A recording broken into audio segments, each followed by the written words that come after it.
seytaan rajim bismillahi rahmaani rahim ñu ngi nuyu ñeent ñi yeewoo ci réew mi góor ak jigéen mag ak ndaw di rafet seen ànd ak rajo télévision Walfadjri rawatina seen émission diine ak jamono ñu ñëwaat ak yéen ci sujet d'actualité bu laalaat nag wàllu politique ndax day dugaat ci crise yi am ci biir parti politique yi ci biir réew mi loolu nag am na coow lu bëri loo xamante ne jur na ko ak wax yu bëri yoo xamante ne jur na ko ak njàngat ak seetlu boo xamante ne itam lenn li da nga koy delloo ci taarixu réew mi maanaam histoire bi lenn li nga delloo ko nag ci mbiru kopp ñente am na ci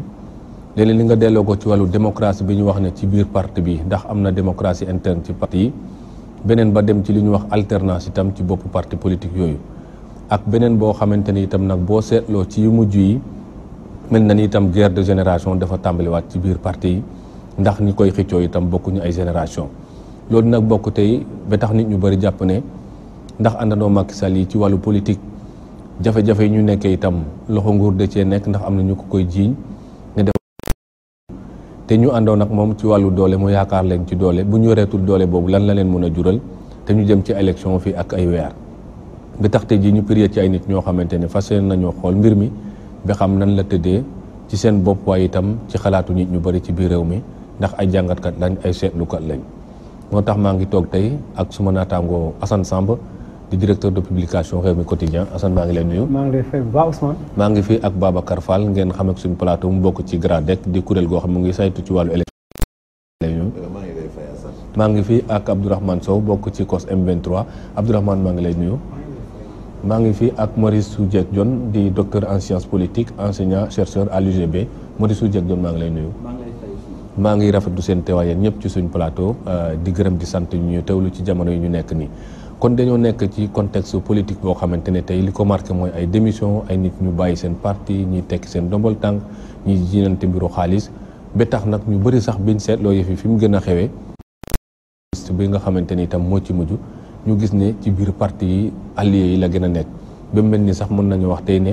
des alliés dans la tourmente ndax ci jafe-jafe lekk lañ nekk Assane ndax loolu lu nit mënoon séntu la ci àndandoo bi ak doxalin bi ak mécanisme yi nga xam moom la ñuy jëkkandikoo ci biir alliés yooyu. waaw jërëjëf Ousmane ñu ngi lay nuyu bu baax a baax di la féliciter ci liggéey bi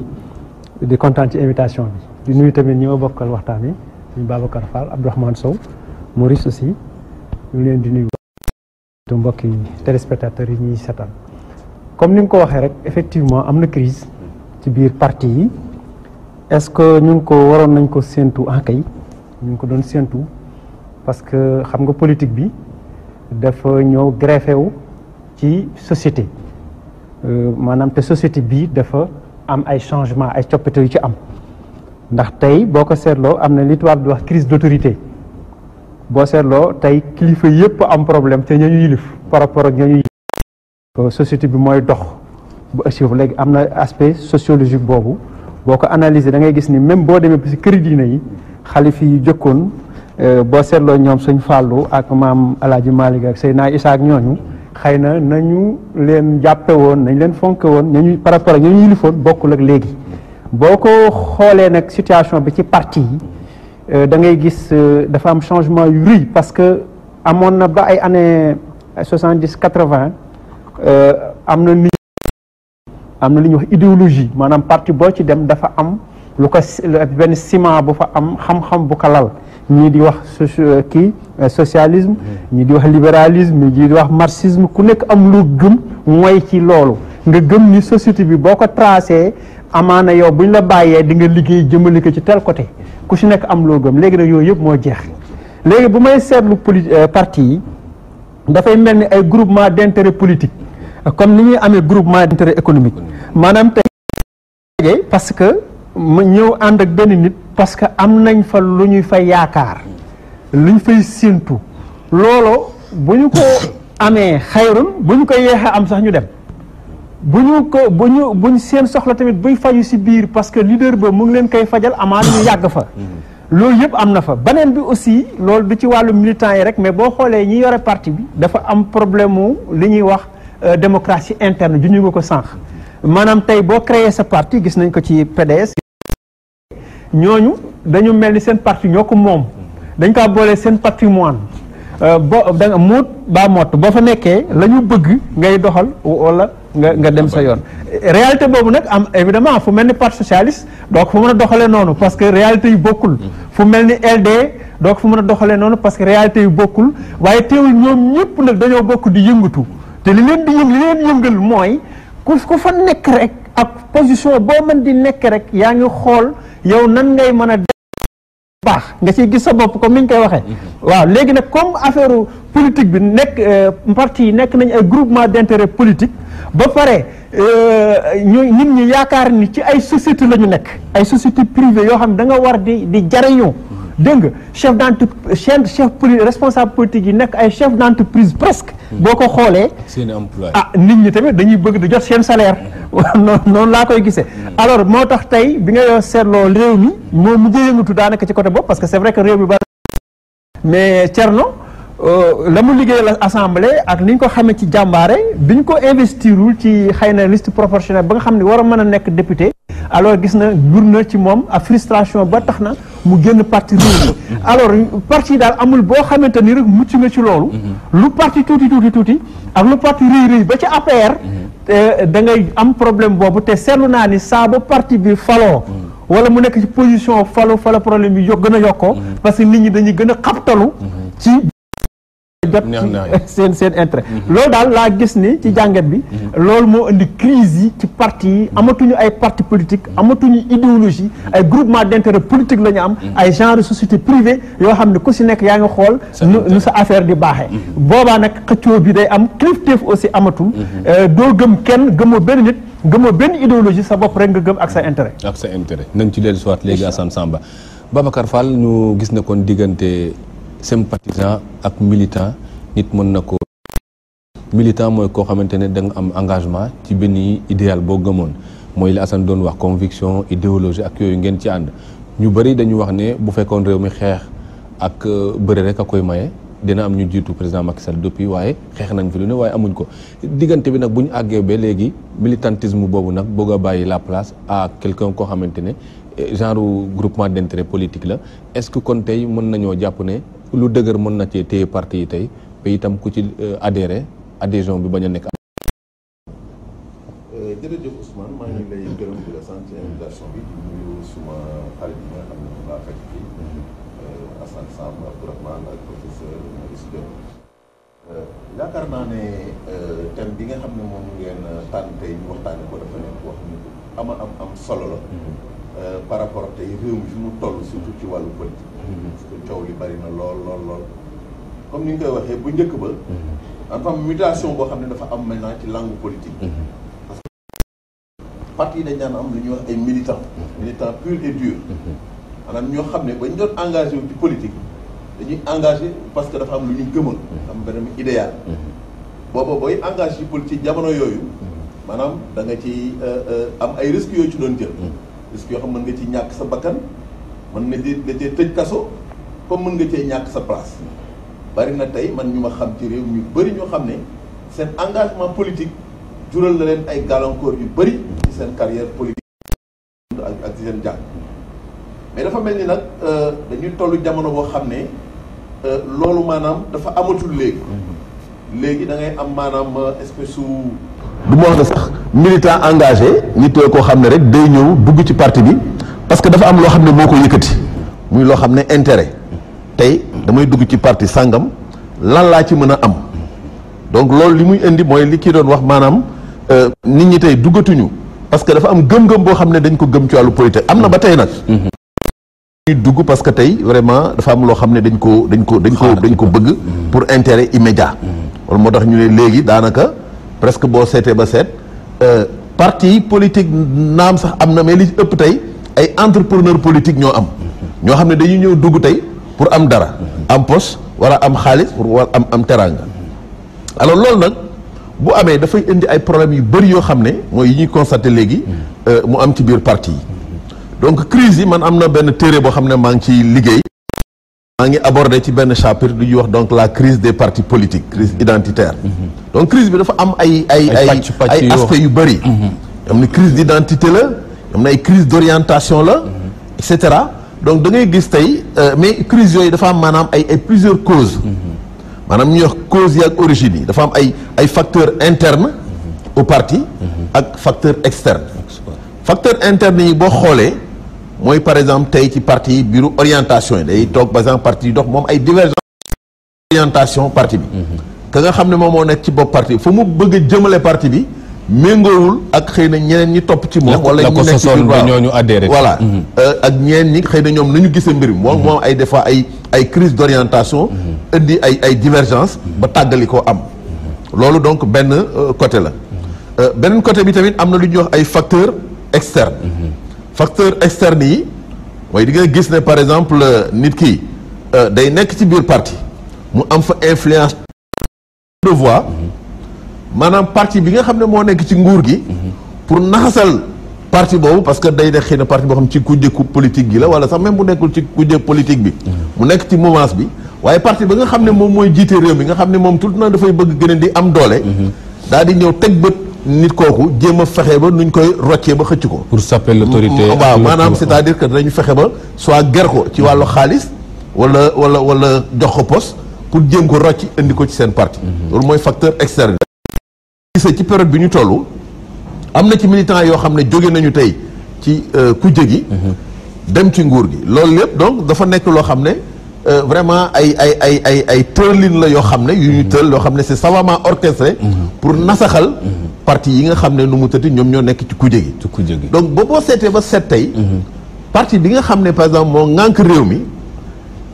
intérêt tey mooy mu fexe xëy na ba gën a am doole parce que bu fekkee da nga ñëw nga yor nguur maanaam pour continuer yor ko nga ñaari fan da nga ko bëgg a yokk xëy na yor daay man de sorte que li ngay fexe ba donc yokk sa doole boobu nag di nga dem di tibb ci parti yi nga xam ne ci kujje gi la ñu bokk maanaam ci di fexe ba ger seeni militant di leen indi mais parti yi nga xam ne sax tey ñoom ñoo ànd ak yow di nga fexe ba nasaxal leen te loolu yaakaar naa ne dafay nasaxal démocratie parce que parti yi nga xam ne tey dañu ñëw ci mouvance présidentielle bi comme yaa ngi wax sànq Assane moo ngi koy wax def naa ne kaawu parti social li fa xam ak li fa xew ak li gis na tey am na ay problème yu jafe yu tax parti yooyu daanaka xar tey ay ñaar wala ñetti pàcc alors mais dama yaakaar ne loolu tamit boo seetee ba seet du avantage u parti bi nga xam ne tey xëy na moom mooy épine dorsalu coalition bi nga xam ne parti bi nga xam ne moom mooy jiite réew mi parce que ki ngay àndal yaakaar naa ne bu fekkee ne da nga bëgg a ànd bi sax da nga koy war a fexe ba dooleel ko mais boo ko nasaxalee yaakaar na ne quelque part dina am ay effets yoo xam ne dina ko am coalition bi nga xam ne yéen a ngi ko bokk ànd donc yooyu yëpp daal nekk na ay problèmes yoo xam ne yaakaar naa ne war nañ ci taxaw seetlu vraiment ba xam tey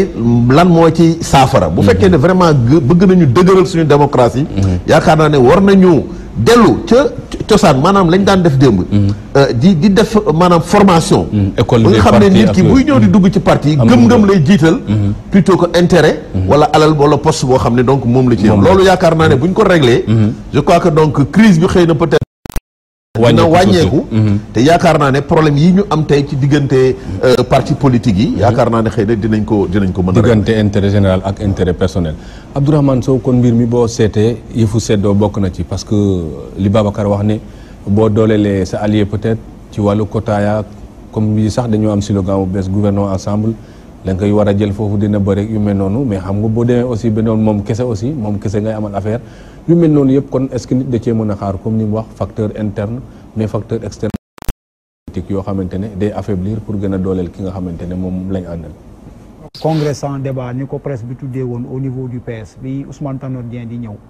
gis nañ réaction yi mu suscité moom moo xëy na xaalal yoon Djiboka ñoom Moustapha Niasse it après si lañ ci jógee teg seen yoon parce que le débat démocratique qui devait accompagner effectivement ce congrès amu fa dañ leen imposer par la volonté effectivement de monsieur Abdou Diouf ancien président de la République du Sénégal donc il y a des prémices et puis gis nañ ne que même régime bi mu ñëwee les pratiques continuaient suñu président bi fi nekk bi mu ñëwee il avait banni bi mu nekkee en campagne dafa doon vraiment ñaawlu transhumance mais bi ñu demee ba ci biir it def na benn déclaration boo xamante ni c'était contradictoire par rapport ak yi mu doon wax ci ngay xam que cette problématique là c'est une réalité donc les responsabilités sont situées parce que am na un débat au niveau effectivement interne Bakar mi ngi koy wax léegi ne que y a des facteurs endogènes internes au parti politique et vraiment relatifs interne nan la fonctionnement parti yi di doxee mais mu am yoo xamante ne tamit c'est au niveau crypto personnel parce que boo seetloo acteurs yëpp yu si bëri bokk je ne dis pas la majorité malgré seen ay déclaration ñu si bëri bu ñu génnee non seulement en général ils dénoncent le manque de démocratie interne mais seen ay prétentions dafay sax jéggi dayoo mel ni fi ñu nekkoon dans un cadre macro loolu mënu fa woon nekk mais ñoom dans un cadre micro ak seen groupe bu ndaw bu ñu ñëwee li nga xam ne tenait opposition tenait sax pouvoir mooy national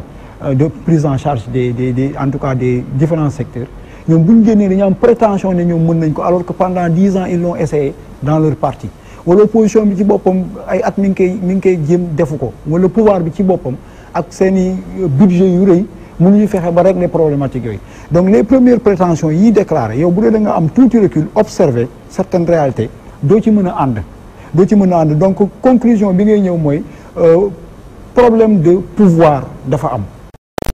parce que tamit positionnement de pouvoir autant dans le parti ak opportunités yi mu mën a susciter ak boo génnee it mën a am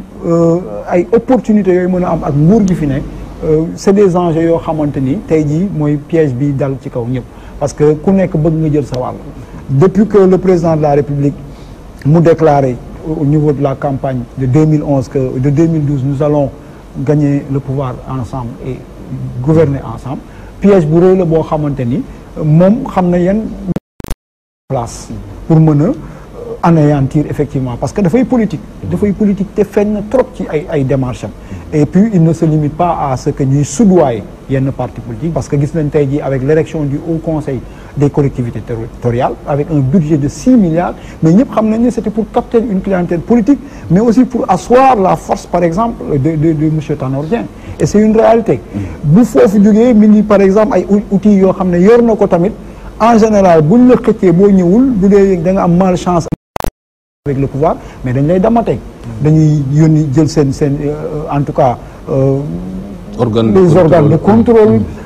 saytu taxal la fii def nga am defuloo dañ lay tëj et puis ça dafay mën a wàññi doole yenn potentiel adversaire donc enjeu yi loolu la mooy toujours da ngay gis ne que les acteurs par rapport à leurs prétentions bu ñu poser acte rek nga xam ne dëgguwul la ñuy woote ak la ñuy jëfe et c'est presque général dans ce pays je ne mets pas nag en doute effectivement en tout cas nit ñi parce que nit bu génnee wax fii Sénégal nooy amee valeur sama genre mooy da ngay wax les gens parlent et à partir des propos positionnement yi ñu jël nit ñi dañ leen di valoriser mais bu ñu poser acte rek nga doog a comprendre que ni en général ay nax la et que fi ñu leen mooy baromètre bi ñu am ñun mooy jëf yi ngay poser boo ko poser rek si la ñuy mën a doog a am une lecture claire de tes réelles prétentions qui diffèrent de tes li nga mën woote donc piège boobu moo fi am et que c'est un problème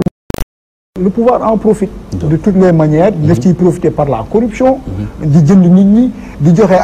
ay postes ñi ngi fi déggoon ñi génn bokkoon ci parti politique yëpp bu ñu casé bu ñu génnee après président de la République ils vont parler de patriotisme ay propos yu fallacieux beneen bi tamit mooy lii xew ci parti politique yi parce que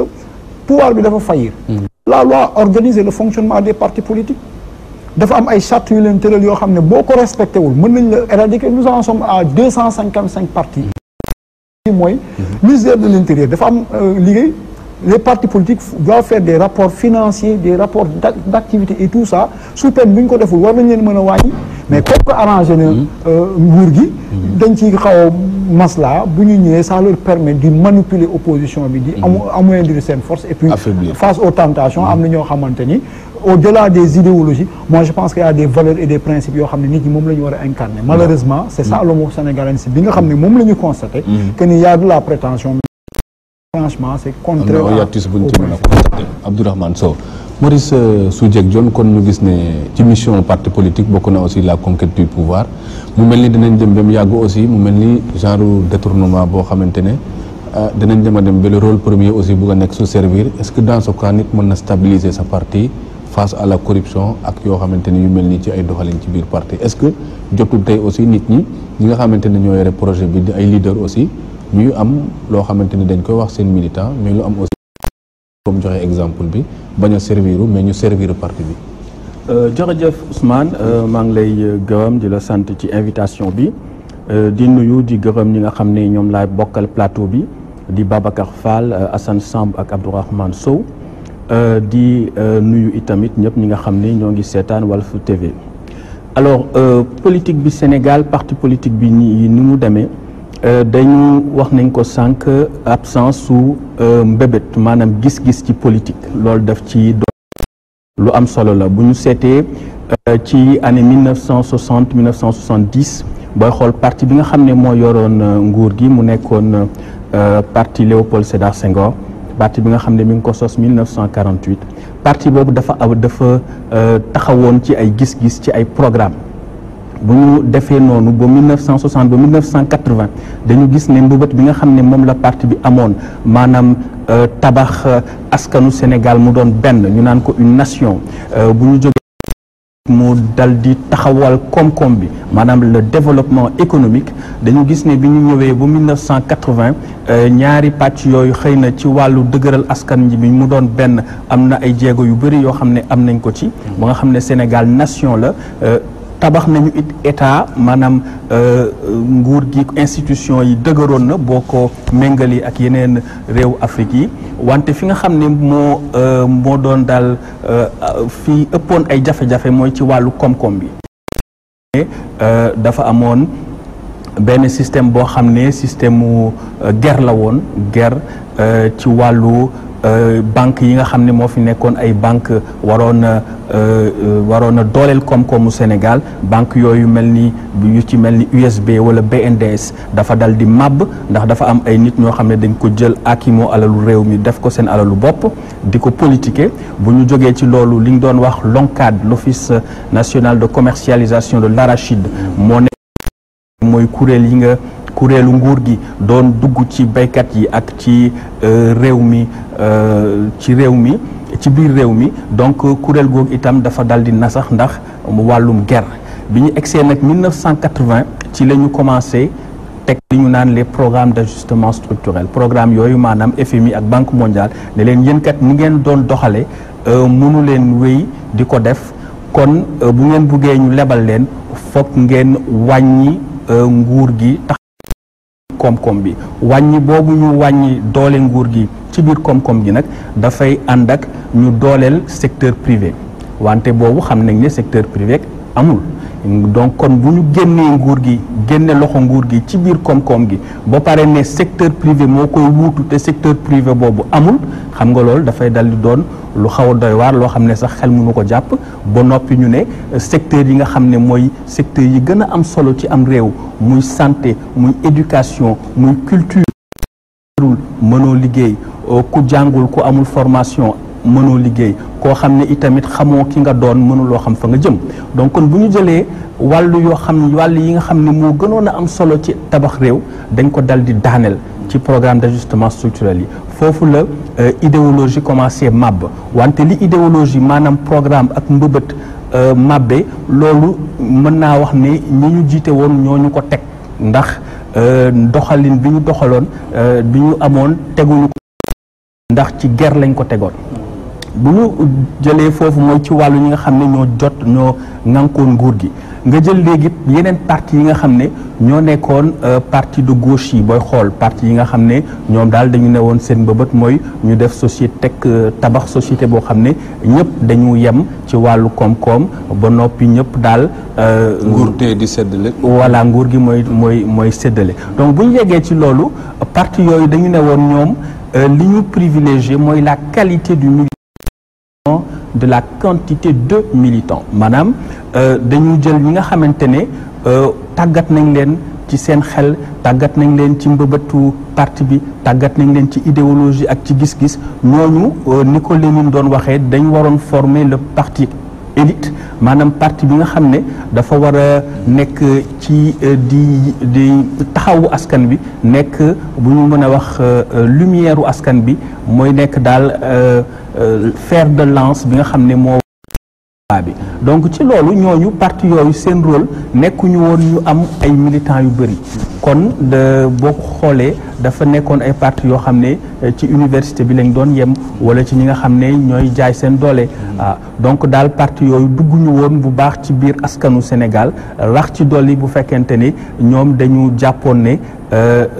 daal politique du ànd ak diine maanaam athéisme lañ doon prôné maanaam ñi nga xam ne ñoo war a kii dañu yor réew diine teg ko fële ndax dañu jàpp ne diine day tax li ñu naan révolution maanaam ñu soppi doxalu réew mi daf koy nasaxal waaw donc loolu bu ñu jógee ci loolu kon mën nañu comprendre lu tax parti yooyu yi ki meloon ni PA yi nga xam ne ci la yeneen parti yi jógee mu mel ni PIT wala LDMPT wala yeneen parti de gauche yi parti yooyu seen objectif maanaam seen mbëbët nekkuloon dajale ay baat yu bëri te xam nañ ne démocratie mbirum baat ne moo am bac plus 22 ak ki nga xam ne jàngul ñoo yem ci wàllu démocratie waa ci sànni xob yi kon boo nee ñun qualité militant la ñu wut bàyyi quantité loolu dafay nekk erreur stratégique mais erreur stratégique boobu dañ koy dal di expliquer ci seen idéologie maanaam ni ñu gisee ci wàllu politique ci gëm-gëm bi ñu amoon léegi bu ñu ñëwee nag bu ñu génnee ci loolu ñu gis ne parti yi nga xam ne ñoo gën a am doole Sénégal bu fi mu toll ak PDS parti yooyu ñoom dañu nekkoon ay parti yu réaliste dañu ne ñun dañuy politique donc dañu dajale ay baat ñëpp la ñu soxla waaw wutul qualité wutul quantité ku ñëw rek ñu jël la donc booy xool tey force politique yi parti yi fi gën a am doole ñu ngi jóge ci PS ak ci PDS boo xoolee PS yeneen ak AFP ci PS la jógee UFD bu ci bokkaat ci PS la jógee booy xool aussi maître Abdoulaye Wade PDS moom it dafa réalistoon ci dagale ay baat booy xool tey ñoo bokk na ci ñi fi ëpp doole ci wàllu politique tey boo jëlee APR nga jël réew mi wala nga jël bokk gis-gis voilà donc léegi nga gis ne kon Sénégal ñaari parti yooyu ñoo bipolarisé woon le jeu politique maanaam ñoo ko téye woon et ma ñëwaat encore ci mbirum guerre bi donc parti yooyu parti bi nga xam ne moo ŋànk nguur gi dafay faral di xeex yu métti parti yi nga xam ne ñoo nekk ci kujje gi boole ko ak doole boole ko ak xaalis waaw d'accord dinañ ci dellu soit léegi yaatal Assane Samb kon tey syndrome bi comme ni ko ñëpp expliqué mooy am na vraiment ay causes lointaines ak histoire boo xamante ne mën nañ gis ne c'est le vent de l'histoire ba léegi mooy soufflé et ci loolu aussi ñu gisoon ci ay syndrome yoo xamante ne ñu ngi yott ay parti parce que gisoon nañ ca jamono LD ba ñuy dem ku mel ni Mbaye Diack demuloon dafa des gisoon nañ phénomène réew mi seen ministre aussi bi Idrissa génne ñoom dañoo des tey jii itam ñu ngi koy ragal sax ci ay parti alliés yoo xam ñu ngi sëqat mais mooy tuut bu ñuy dem aussi seen ministre dañuy toog kon loolu nekkaat l'avantage du pouvoir te am na menace boo xamante ne nit mën na ko tiital waa ku jege wala alliés yi ñu aw nag moom waaw effectivement même pouvoir bi situation bi sonal na ko situation bi daf ko sonal parce que alliés yi mu classique yi mu amoon en 2012 ba muy am 65% muy parti ci gën a am doole muy AFP ak PS tey bu si nekk xar na ñaar LD ñu ngi seet ba xam dañuy génn wala déet waaw PIT même crise parce que lu ko waral ay nomination ministre nomination ay poste mu ne ça ne fait pas l'unanimité alors que dañu fàtte ni parti de gauche yi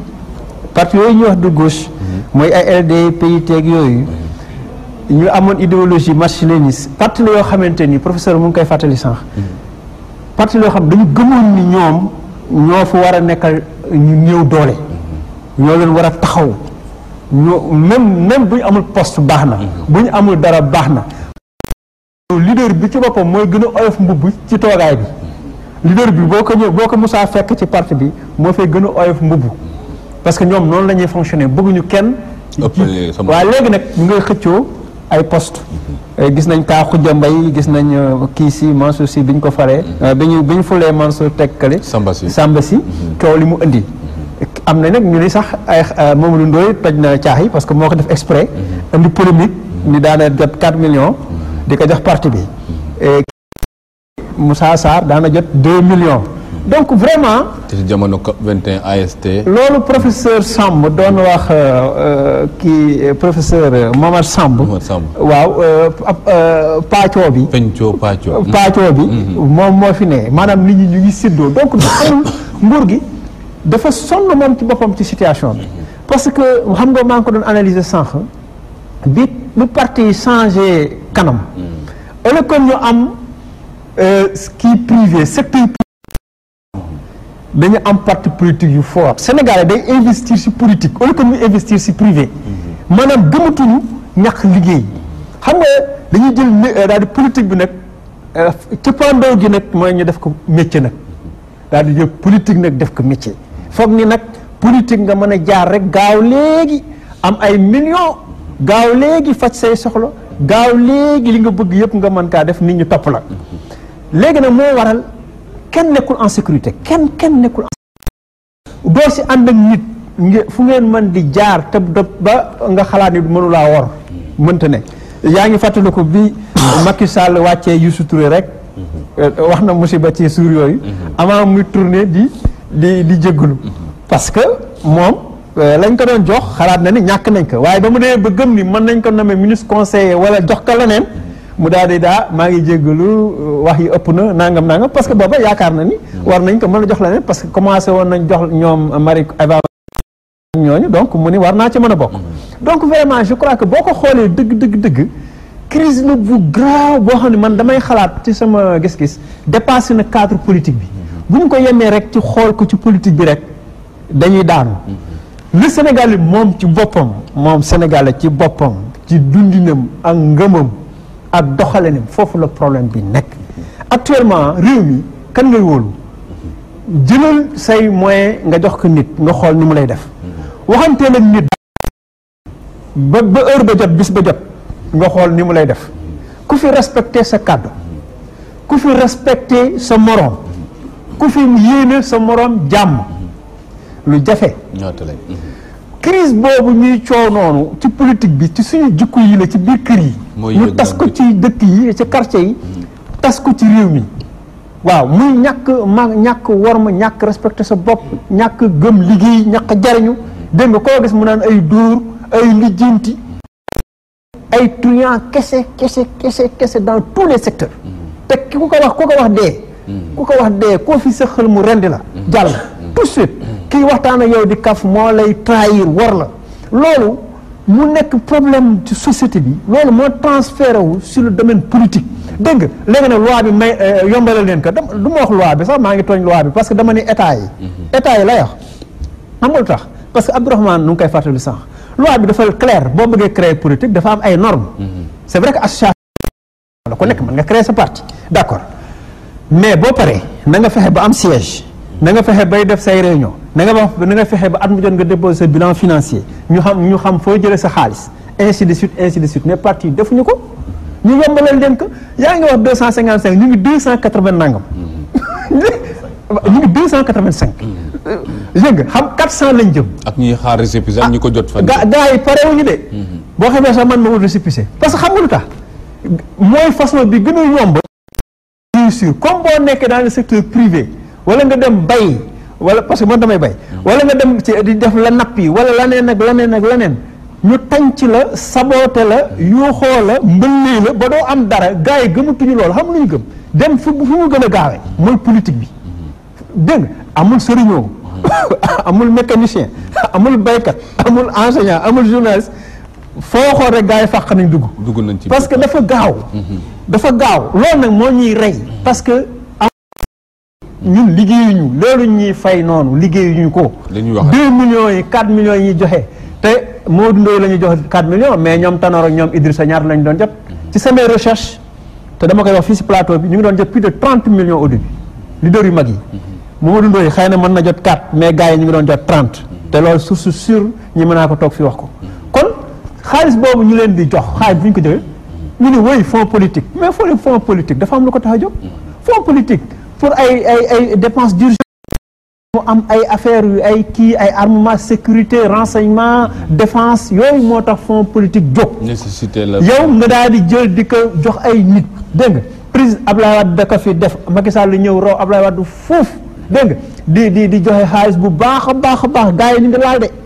ñu ngi laal bu baax te li ñuy laal teguñu ko fenn boo leen doon ministre conseil ñaata lañ fii am ministre conseil lu muy liggéey nañu defal bilan après ci li ñuy liggéey lu ñuy jariñ ñun askan jariñu ñu dara ba pare ministre yi ñu ngi ñu waxoon 25 xaw ma ñu nga xeex 40 boo xefee ñu defal ñu 60 lu ñuy jariñu ñu dara ñu ñëw assemblée waa assemblée lu ñuy jariñ tàccu tout ça mais ku nekk mën ngaa tàccu bu ñu dindi woon tey assemblée nationale lu muy wàññi Sénégal mais dara HCCT waxaale wu ma ko xaw ma luy HCCT si àdduna kenn xamul lu ñuy liggéey pour bëgg démb nag seen réunion boof ay conseillers naan wooy budget comme théorie kese jaruñu ñu dara 6 milliards yooyu dara donc vraiment boo ko xoolee dañoo jël choix comme sénégalais dañoo jël choix ni léegi nañu caaxaan xam nga yeneen réew yi dañuy liggéey di wax émergence ñun émergence suñu làmmañ la fii waaw ñun émergent nañ bu yàgg ci làmmañ dégg nga ñeneen ñoom dañuy liggéey ñun nag dañu jël option caaxaan mooy lan mooy képp kuy tappalekat rek na nga mën a wax na nga mën a tappale maanaam politique quoi parce que politique bi loolu léegi la dem mobiliser nit ñi nax leen dugal leen ne leen far leen ak kii ñu jox la xaalis yow nag boo doo am dërëm kon léegi ñun option tappale nañu jël bàyyi liggéey léegi réew moom fan la jëm problème la kon ñu ngi tari émergence ñeneen ñi di ko jëfe waaw ñun moom dañ koy tari ñeneen di ko jëfe waaw Babacar Fall déception yooyu nga xam ne parce que dina la jox expérience ci wàllu politique quand même parce que de déception en déception da ngay dem ba xam na ni politique lii la naa ko fi ne ñu ko bàyyi ko fi wala naa fexe bi accommodé wu à li Assane wax yëpp ci biir ma bokk parce que soit ñaari choix ñoo ci am yow mi nga xamante ni dund nga yooyu gis ci ay parti politique ñëw fii parce que ki yaa ngi 30 millions ci ñi 20 millions ya à l'époque ci AG ak 4 millions yi loolu yëpp ba nga ko dundee gis ko yow lan mooy jur genre yooyu nga xamante ne vraiment da ngay dem a dem ba xam ne fii moom fees na nit mënatu fee toog xaw rek ma dem ci doxalin boobu ak wàllu xaalis boobu surtout ñu ciy tudd. waaw xam nga loolu yëpp mooy pour man damay dellu si li ma doon wax sànq rek. mooy maanaam parti yi tey dañu am les partis dafa war a am maanaam li ñuy wax naan maanaam waaw référentiel idéologique sànq professeur mu ngi ko doon wax bi muy jël exemple parti gauche yi nga xam ne ci wàllu idéologie dafa am fu ñu doon wéeru yox mooy référentiel donc mooy cëslaayu parti bi weesoo cëslaay bi dafa am lu ñuy wax ndëgërlaay bi pour man mooy vraiment formation bi ci ni nga ko doon gisee parti gauche yi ñu am référentiel idéologique mais loolu am formation bu ko lal ba nga xam ne boo seetee ci jamono yooyu ay problème xaalis yooyu daaw ñu ko wax maanaam dañ gëm-gëm lañ doon demee te boo seetee ci jamono boobu crise yi daan am lu néew la woon mais crise yi boo seetee doon ay problème mu xaalis li ci ëpp xëy na ay divergence la woon idéologique par exemple boo xoolee problème yi nga xam ne amoon na dans le mouvement communiste international entre tey nu mu tëddi Union soviétique ak et cetera ak yi am les scissions là yi am dans le mouvement communiste international loolu moo indi waaw ay pàcc faaxee ko ci PAI professeur wax na ko sànq gis ay LD juddu communiste sénégalais juddu na fi et cetera ak ay PIT ak yooyu après nga waa trotskiste yi nga gis aussi beneen courant boo xam ne aussi ñoom dañu aajo woon par exemple ci mouvement communiste chinois donc Pékin donc crise yi foofu la doon amee donc ci ay wàllu divergence ak yu demee noonu mais jamais ñu loon ay problème mu xaalis nit ñi dañ daan ñëw am nañu ay divergence au plan idéologique wala yooyu ñu daal di génn xëy na dem daal di créer nu mu tëti beneen parti loolu moo doon am mais léegi boo seetee mbir mi maanaam dafa changé dafa am léegi nit ñi boo xoolee crise yi li ci ëpp li koy lal mooy maanaam mbiru am bi parce que seen conception politique mooy lan dañuy dem ci politique pour am dara donc man bu ma ñëwee gis ne par exemple sama leader kat mi ngi séddu te man xëy na donc cëralu ma damay dégg bu yàggee man ma génn nu mu tëddi nekkat fa muy dem di tibe ji bàyyil ma dem foofu rek benn yoon daanu nit ñi def naan wàcc daanoo ci gën a gaaw comme moom donc maanaam day dem fële ñu koy jox te moom du ma cër man ma wut sama parti dem foofu di cëru ko conception moo am de sorte que tey boo gisee tey ñu am ay parti yu bëri 285 ba ñu ngi jëm ci 300 loolu la da ngay toog parti bi nga xam ne tey moom moo nekk ci tey coalition di jàppale parti bi nga xam ne moom mooy jiite mi ngi jot dara loolu muy jot xëy na ka jiite ak xëy na ñaar ñu mu àndale yu maanaam mbiru copain la donc def ay clan ci biir parti ñooñu ñooy séddu ña ca des xëy na la grande majorité du ñu séddu bu ko defee ñooñu daal di xëy daal di génn daal di ñoom créer seen parti daal di ñëw boo ñun kat dañuy ñëw jàppale ñoom tamit di jot seen wàll loolu yaakaar naa ne dafay poser vraiment problème par rapport ak tey démocratie ban type de démocratie la ñoom la ak ban ak fan la réew mi jëm bu fekkee maanaam lépp xaalis moo ko lal nit ki li muy def mooy naa fexe rek tey ba mën a am donc loolu dafay indi nit ki donc mu changer conception politique am maanaam politique bi mu def ko métier. léegi da ngay gis nit koo xam ne par exemple bu xëyul gontul. mais l'essentiel weeru jot ñu jox ko dara wala ñu jox ko poste conseiller wala poste député wala poste nangam weeru jot mu mën a nu mu jot dara di régler ay problème am. te alors donc du liggéey. te loolu tax mu tatul rek dal di dem. loolu mooy donc problème yi boo xoolee donc ci jamono yi crise yi nga xam ne moo am ci parti yi. yu ci bëri laa wax de yu ci bëri waxuma ne yëpp presque ci loolu maanaam foofu la tukkee. maintenant pour man damay jàpp ne nit ñi. politique dañ koy utiliser pour maanaam pour valoriser maanaam seen bopp parce que xam nga le fait que nga ñëw adhérer ci parti politique dafa nekk loo xam ne c'est libre bu ma jëlee nit ki par exemple tey gis na parti sàngam doy na ko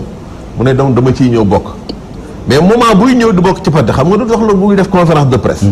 day dem daal di jënd kartam daal di nekk militant commencer militer mais boo gisee bis boo demee ba nga xam ne am na ay divergence moo xam divergence idéologique la wala parce que xëy na am na yeneen pexe yu mu bëgg a def pour génn pour jege nguur gi pour am xaalis. démissionner avec fracas. def conférence de presse. et cetera donc il se met en valeur di jaayu pour que xëy na peut-être bon ñi nga xam ne ñoom ñooy. ñooy yore yëf ñooy yore teraanga yi ñooy séddale. ñooñu mën ko nu mu tëddi donc xëcc. alors loolu man vraiment dafa nekk loo xam ne donc daf ma jaaxal et conséquences yi. tey mooy nit ñi dañu am genre désaffection vis-à-vis de la politique. nit ñi gisatuñu seen bopp boo xoolee tey parti yi c'est vrai que ay appareils la ñu doon ay appareils mais boo seetee ba seet kaaru sénégalais yi gisatuñu seen nekkuñu ci biir parti yi parce que xëy na doxalin boobu ñu gis ni maanaam nit ñi seen mbiru bopp moo leen tax a jóg mbiru réew mi taxu leen jóg donc nu ñu def ba am wala nu ñu def ba tekki rek moo leen tax a jóg moo tax nit ñu bëri boo seetee léegi dañu dumóoyu parti yi nga tey mouvement citoyen yi dañu gën a am doole ñi dem ci société civile toog jàpp seen jàmbur bu waxtu tànn jotee ñu ñëw vraiment ci leen doy ñu nu mu tati jox ko seen carte mais dootuñu sonn ci parti yi parce que amatul vraiment lu ko lal loo xam ne nii maanaam luy lépp mbiru vraiment comme la lépp mbiru intérêt ak yooyu te loolu yaakaar naa ne vraiment mënul defar réew donc il faut que donc maintenant ñu xool naka la ñu war a mën a def pour nu mu tëti donc soppi façon doxalin yooyu d'accord donc loolu yaakaar naa ne donc dina ci am débat yi foofu bon il faut que ñu xool duñ ko Abdourahmane Sow ñu gis ne kon gis nañ génne nañ ci élection législative ñu gis ne peut-être bu dee coïncidence itam am na ñu seen mandat renouvelé wul ñu quitté seen formation politique gën nañ ci remaniement problème mu quota ñu reconduire ay nit coow li judduwaat lu tax pourquoi kii génn kii remplacer ko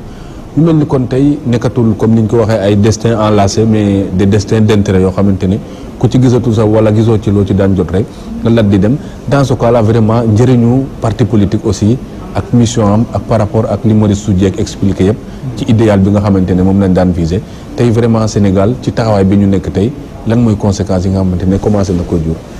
pouvoir opportunité bi muy am pour mën a corrompre créer l'impunité et tout ça avec toutes les institutions yi nekk à sa disposition xam nga sànq ñu ngi fi wax au conseil des collectivités territoriales. hémodialysés yi seen prise en charge globale ñoom ñëpp de 6 milliards lay yem. ñu jël 6 milliards yi ci njëlbeen ñun ñëpp xamoon nañ ne que clientèle politique la ñuy wutal Ousmane Tanor Dieng pour dëgëral taxawaayam. parce que tamit man damaa toog dégg xale ko wax. il faut mu ñu évoquer kaawam parce que même dynamique la mu ne dañu maa woo fekk ma doon ñoom j'ai été à la ville pendant 5 ans conseiller alors ñu toog di waxtaan du may contester li jëm ci mbirum acte 3 de la décentralisation ni ñu ko taf-tafee et may xulak waa ji ne ko yow da nga koo voté te waroo ko woon voté parce que xam nañ ci liñ ci jublu woon mu tontu ma ne ma c'est le président de la République qui a la prérogative de déterminer la politique de la nation ma ne ko le président avait les mêmes prérogatives te dañ ko doon xeex parce que da doon abusé fa la ñu Khalifa dogee ne ko diw Abdourahmane wax na dëgg man dañ maa woo ne ma naa renoncer à mes ambitions wala ñu dal sama kaw ma alors quand on te corrompt pas ba nga mën a flancher nangu parce que am na valeur yu incarné wu ñu woo seen machine judiciaire donc les gens sont entre le marteau et l'enclume et les acteurs sont faibles waxuma ne liñ leen di jiiñ def nañ ko defuñu dugguñu ci dimension boobu mais dimension bi ñu dugg mooy appareil d'État férocité bi mu am ci kaw acteurs yi ba nga xamante ni da lay woo yàlla nañ ci yàlla musal tëj la ne la valise ngi nii wala poste ngi nii songal diw parce que quel que soit alpha par rapport ak juutu 2019 yi jëm enjeu yi dañu dañu élevé parce que il faut affaiblir les têtes de file. dégg nañ fi problématique Karim Wade dina ñëwam dina ñëwul ñi ci gën a yaakaar mooy ni xamuñu nu mu signé waa ji gëmuñu mu ñëw. Khalifa Sall tey jii bu ci muccee ba mucc ñi ngi ñii bëgg lever son immunité parlementaire alors que le ministre de la justice waxoon na ne amul immunité. Sidiki Kaba moo ko waxoon ku amul immunité kan jarul ngay lever son immunité dañ ko doon bañ ba tey jii nangu nañ ko mais man li ma gëm ma forte conviction mooy fa ñuy mujj mooy dinañ ko condamner pour mën a réduire ses chances en fin de compte kan moo fi naroon nekk peut-être un pas que Thierno est dans cette dynamique je le respecte beaucoup mais quel que soit Alpha tey jii sa posture va diminuer les forces de Idrissa Seck parce que dina timb moom bu doomoon dafa ànd ak wàllam dem dina am lu muy jël ci njaboot gi day wàññi doole waa ji donc pouvoir système bi fi nekk Ousmane dafay construire des hommes de pouvoir ñoom ñooy ñëw ci koñ bi tey bu ma demee Sicap Liberté 3 bi ma cosaanoo malgré li nga fay liggéey que nekk APR ñu jox ko fa as toute responsabilité mujj ma fa judd bu génnee moom la ñuy jox cër mooy doom ju baax ci koñ parce que moom la état di jox muy jënd garab moom mooy faj soxla si man tekkiwuma fa dara tant que ce système qui construit des hommes de pouvoir mi ngi fi pour mun a acheter les Sénégalais di leen corrompre loolu du mës a dëñ il faut ñu xoolaat peut-être dialogue bi waxin la rek mais yooyu c'est des problématiques fondamentales yi ñu war a discuter Sénégal nan la institution yi di doxee nan lañ leen di encadrer ba nga xamante ni mën nañ préserver yenn valeurs yi mais tant que système bi mi ngi fi président mooy joxe poste président mi ngi ak ay fonds politique am ñu jënd ku leen neex boo bañee wala def tuuti ñu jël procureur dal sa kaw gis nga Sénégal du il faut le dire ñu xoolaat suñu bopp y a de la prétention mais dans la pratique wax na ko c'est une problématique sociétale dans tous les secteurs et dans toutes les familles nous voyons que ni malheureusement c'est comme ça dëkk bi mu ngi yàqu Ousmane mu ngi yàqu surtout paradigme yeeg message yi ñuy jàllale ci télé bi lu waay neex def foo dugg xaalis moom mooy jënd affaire yi bu dul xaalis dara doxul ku ko yor ñu ànd ak yow nguur gi daf nekk def lu ko neex gis nañ procureur tey bu jiyee dossier Ousmane c'est un proche du pouvoir ñaata nit ñooy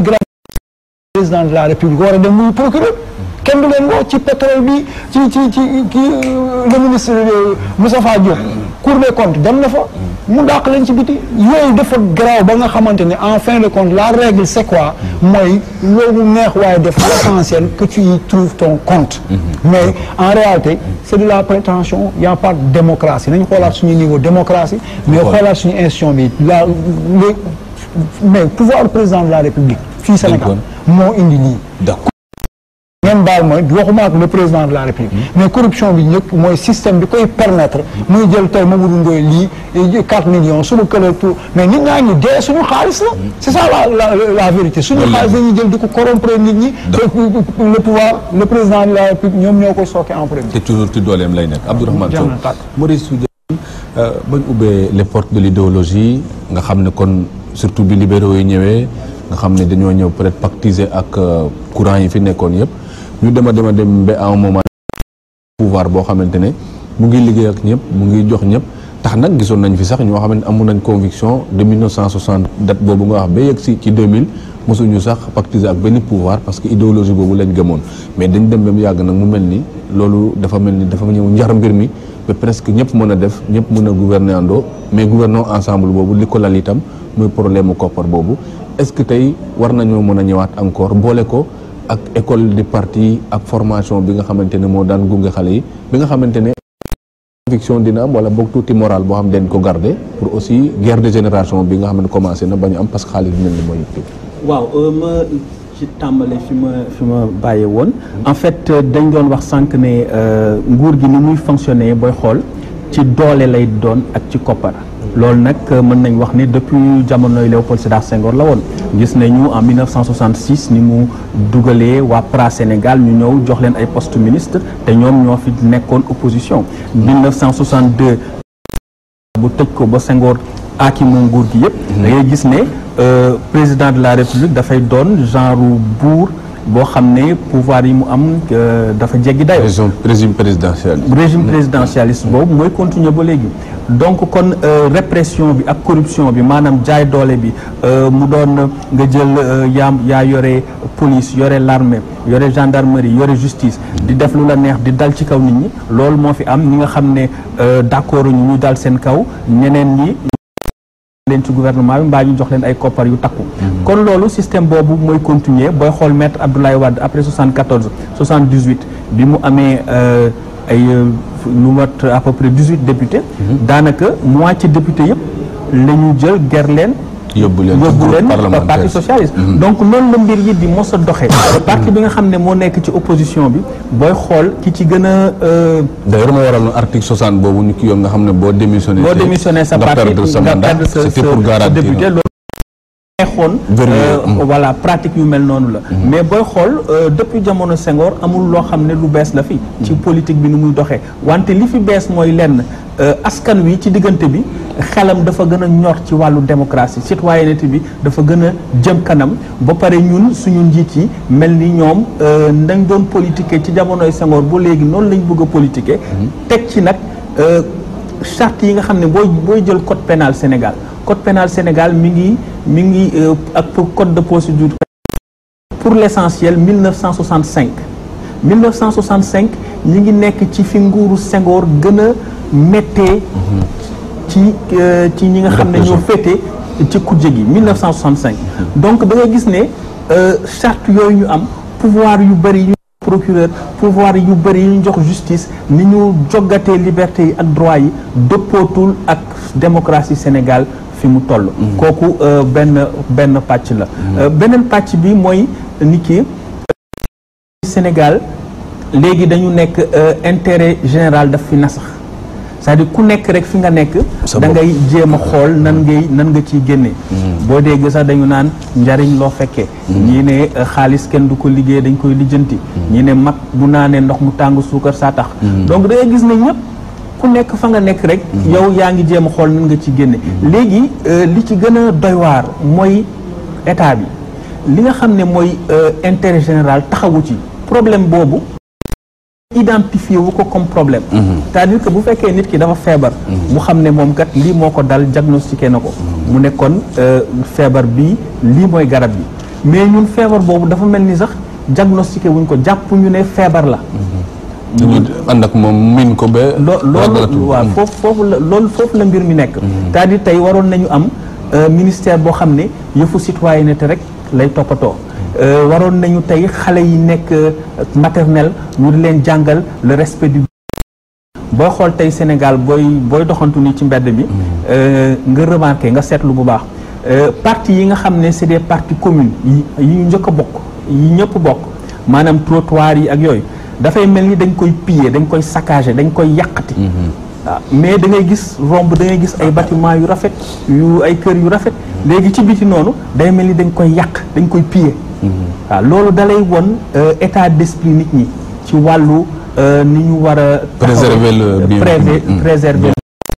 loolu nag léegi askan wi daf ci dal di am problème mu askan bi mooy lan mooy dootul xam moom kan lay woteel parce que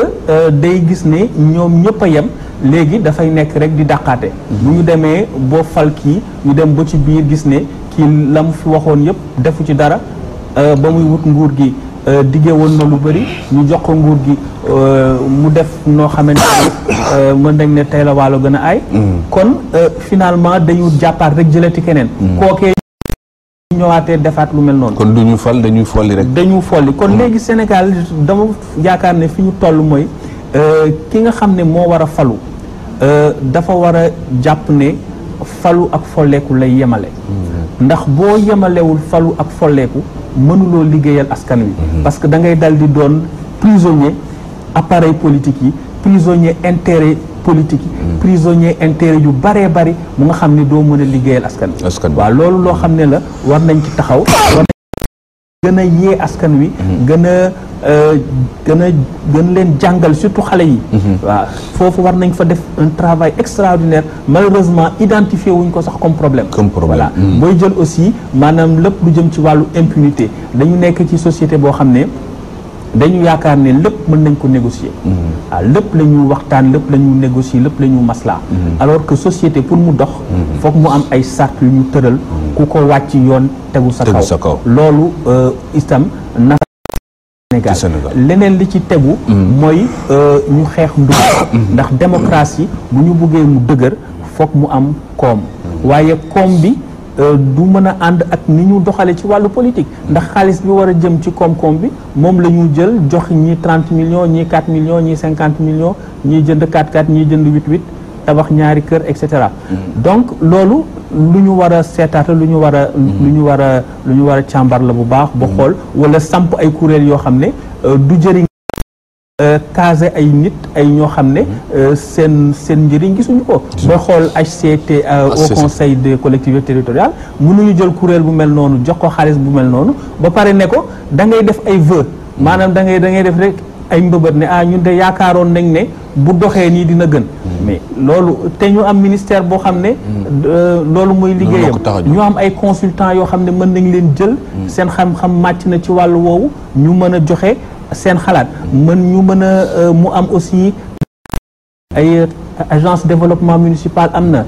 agence yooyu yëpp ci wàllu ay fonds yu bëri pour appuyer ay fonds yu bëri commission nationale de dialogue des territoires am na agence nationale d'aménagement du territoire am ak yeneen ba pare ñu tegaat ci ñoo xam ne dañu wax rek ne waaw ay vœux ngeen di joxe bu ñu sañoon waaw bu ñu sañoon loolu xam nga waaw mais loolu yëpp ci wàllu politique donc politique bi day mel ni dafay nasaxal koom-koomu Sénégal te malheureusement amul benn solution bu am fayda la buñ ci mën a jël lu dul ki nga xam ne moom la ñu fal mu ne moom voilà dafay falu ngir rek liggéeyal askan wi lu mu ko jural baax na lu mu ko jural baax na te ki fi nekk waxoon na ko fi bi dañu am ci yaakaar ne bu yeboo ma am benn mandat gisoon na yoon bi malheureusement dafa mel ni ci diggante bi daf ko teggi célébé yoon bi la réere daal nee nañ ci dellu soit léegi Maurice Soudieck Dione Assane Samba ñu gis ne kon ci doxalinu biir parti yi tey nekk loo xam ne soit le leader mu ngi manœuvrer wala militant bi mu ngi manœuvrer dans le dos du leader parce que moom itam buy quitté day jël boppam comme un prince rédempteur boo xam ne il va même mettre aux oubliettes son leader bokkatul man maa yor affaire yi maa yor avenir bi te loolu yëpp ñu gis ne kon ñaari pàcc moo ci nekk kii dafa ñëw comme ni ko Babacar waxee adhéré parce que intérêt am la ci gis itam dafa ñëw taxaw mais y a l'œil qui ne pardonne pas boo defee benn action bu ndaw rek mu soupçonné la song la ba nga xam ne moo lay may buntu boo demee ci doxalin boobu nag ci biir parti yi lan moo ko mën a corriger tey Serigne Xaalis taxaw na moom dañ ñëpp jàng nañ koo jaamu aussi yaakaar naa dina jafe pour ni Serigne Daara bi ñu mën ko reconnaître comme waaw Ousmane jërëjëf effectivement li nga wax ni moo am si biir parti ak lu ko raw soo duggee si biir parti yi dafa kéemaane li nga fay gis parce que leader bi kenn gënu ko sonn lépp moo koy gàddu chaise yi bâche sonorisation location auto carburant ak pass ak li ñuy lekk tiw mais bu ñu jëlee lépp wekk ko si bopp benn nit mais évidemment kooku danaan man donc dañ ma war a njukkal ci man li ma bëgg ñu koy def donc nit ñi pour wax la rek li pour corriger ko il faut que dans les partis nit ñi di cotiser di def seen xaalis parce que ñu bari dañuy liggéey bu baax nekk ay xaalis bi parti du ñu joxe dërëm dégg nga bàyyi lépp ci bopp leader bi parti bi jox la poste sax waaw te yow doo jëriñ très bien si biir kat lépp jaar si yoon maanaam ñu mën a def ay congrès di falaat bureau yi di ko saytuwaat di xool position yi ne la parti bi war a doxee dëgg mais boo bàyyee leader bi muy def lépp mu koy def après nag moom day foog ni yëfam la day foog ni moo ko moom day foog ni yéen sax moo leen yilif moo leen moom te fi mu bëgg ngeen xool ko lay beneen xalaat du fa jibaat parce que biir parti dem na ba nga xam ne nit ñi dañ fa nekk nii mais ci suspicion la ñuy tubaab di wax suspicion maanaam yow da ngay teg bët sa morom bu xawee jigéen leader bi sax nga mere ko dégg nga gis nañ ko tuuti ci réew mi temps yi boo seetloo bi crise bi amee Déthié Fall la gars yi daal di mere pourquoi parce que moom mooy vice-président amaana aussi le président Idriss Seck comme dafa xaw a délégué gestion bi à Déthié Fall loolu neexul ñu bëri donc parti boobu mu ngi ci crise bi ndax loolu parce que biir parti yi nit ñi da nga foog ni benn lañ ñu ngi tuddante seen bopp ay frères ñu ngi tuddante seen bopp ay camarades mais du ñuy frère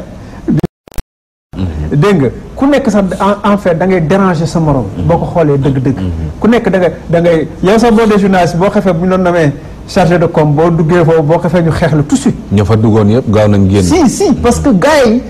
attention ku si nekk fexe nga ba yaa ngi ko doon wax sànq ci biir question bi ku si nekk fexe nga ba wut sa lekkukaay ñii ñu ngi lekk ci organisation bi maanaam bâche yi ñuy luyee chaise yi ci la ñuy fexe ba muccaat ci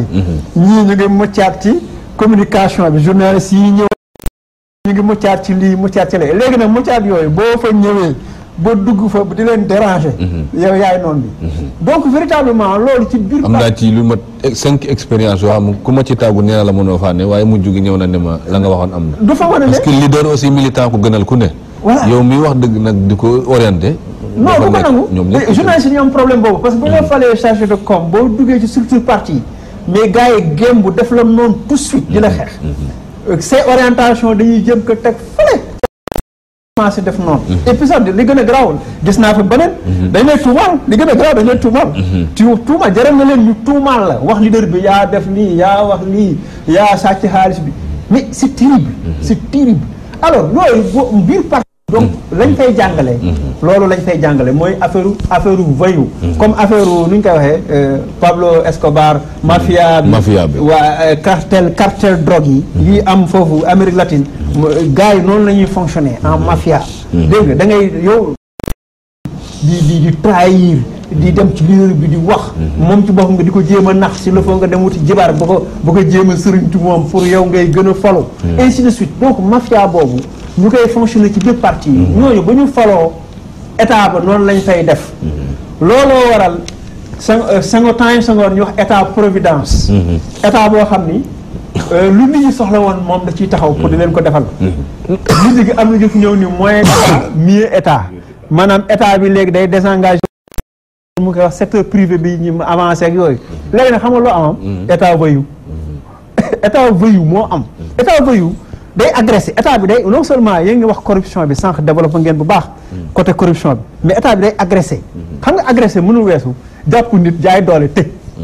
ci jaay doole jàpp nit tëj agressé mënul weesu nit jàng ba nekk am postam nga dàq ka ndax politique Ousmane Sonko ak yooyu loolu yooyu ay agression la te état bi chaque jour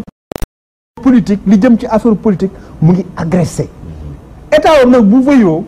bu yàggee day indi citoyen wu vëyu parce que yaa ngi ko doon wax sànq maanaam état bi dafay influencer citoyen ci ni ñuy fonctionner actuellement loolu mooy sa question bi nit ñi ci biir parti déjà affaire banditisme ñu ngi ko fay def ci kaw chaque jour ñu ngi xool mu caat bu ñu mën a xëcc lu ñu mën a naxee leader bi lu ñu mën a naxee Massamba Mademba ba mën cee am dara. ku ñu feral itam nga yuuxu. nga koo xamante ni tamit jàpp na ci nit.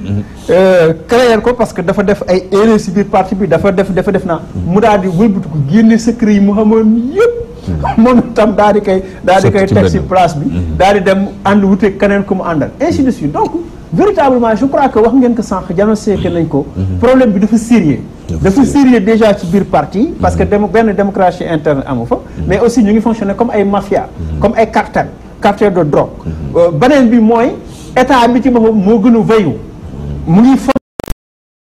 ci système banditisme boobu maanaam réaction bi mooy nit ki nan lay def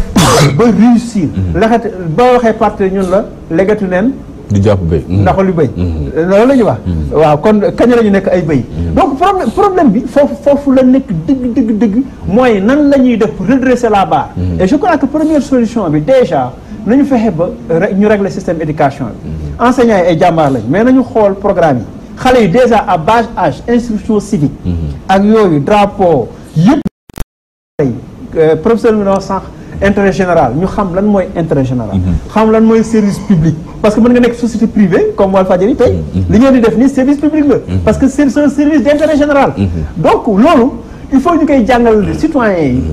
orienté waat parce que état bi si boppam sérieux parce que comme mooy programme Macky Sall bu jëkkoon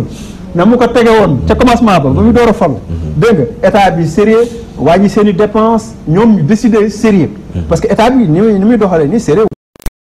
Ablaye Wade ni mu doon doxee noonu sérieux bien que am na ay réalisation gauche droite mais ay état voyou bi ñu ko fi instauré ba léegi système yi nii lay fonctionner maanaam daal pouvait mieux faire waaw pouvait mieux faire dañuy ñëw di sonal citoyens yi di leen nax tout le temps ñu ngi orienté ñu ngi manipuler nit ñi di leen nax ñoom bu ñu añee du ñu reer eh bien ñoom ay milliards di dem ci côté boobu lañ toll c'est un problème Samb Babacar Fall kon ñu toll tey ci ñaari mbir yoo xamante ne ñaari tànk rek parce que liñ fi évoqué yëpp ko mën a dindi benn bi mooy ñu indi révolution boo xamante ne au moins dina changer mentalité yi changer nit ñi parce que comme parti yi ak seen i école ak seen formation amatul citoyens yi ñoom ñëpp a tolloo kon ñu former leen beneen bi ci am moo ñu def métamorphose boo xamante ne bu la nit ñi bëggee yóbbu foo xamut nga taxaw wala nga dellu fa nga jóge woon ci yooyu nag diggante ñaar yooyu fan lañ war a gën a accentuer mbir mi ba nit ñi xam seen bopp nga xam ñan lañu nga xam ne ki yore pouvoir ak lu mu mënti yor itam yow ak ko jox te itam boo ko nangoo itam mu xam ne jël nga ko.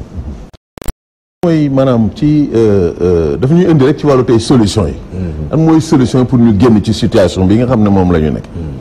loolu yaakaar naa ne bu ñu ko bëggee il faut que pour man ñu dellowaat li tubaab bi di wax à la politique c'est l'être de noblesse. ñu xool tey politique lan moo ko tax a jóg. politique li ko tax a jóg comme ni ñuy wax politique c'est l'art de gérer la cité. bu ne l'art de gérer la cité maanaam loolu day dugal mbiru nu mu tudd vision ak programme. ci wàllu éducation ci wàllu com aussi naka la ñu def war a def pour tabaxaat jikko yi loolu defe naa ne donc dafa am solo te tabaxaat jikko yi surtout dafa mën a lalu ci ñu fexe ba li nga xam ne moom mooy maanaam créer crise yi maanaam phénomène corruption bi ñu wax sànq ñu fexe ba indi ci ay saafara yi mooy lan pour man mooy ñu commencer guerre bi nga xam ne donc ñu ngi koy guerre maanaam parti yi ci ni ma ko mën a waxee parce que tey tudd nañ fi 4 millions 20 millions 30 millions yoo xam ne ñu loolu yaakaar nañ il faut que nu mu tëti ñu dàkkal ko indiwaat parti yi ci li nga xam ne moo doon seen mission donc première muy la mission donc d'éducation des citoyens loolu dafa nekk loo xam ne de formation d'éducation et de formation des citoyens loolu il faut que ñu delloosiwaat ko donc dàkkal guerre bi ensuite fexe ba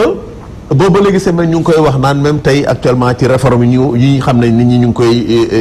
xaar dañu waroon def li ñuy wax tey un ministre par exemple dañu chargé des élections et de la modernisation du système partisan parce que gis nañ ne guerre bi ak problème yi yëpp li nga xam ne moom la indi maanaam mooy tey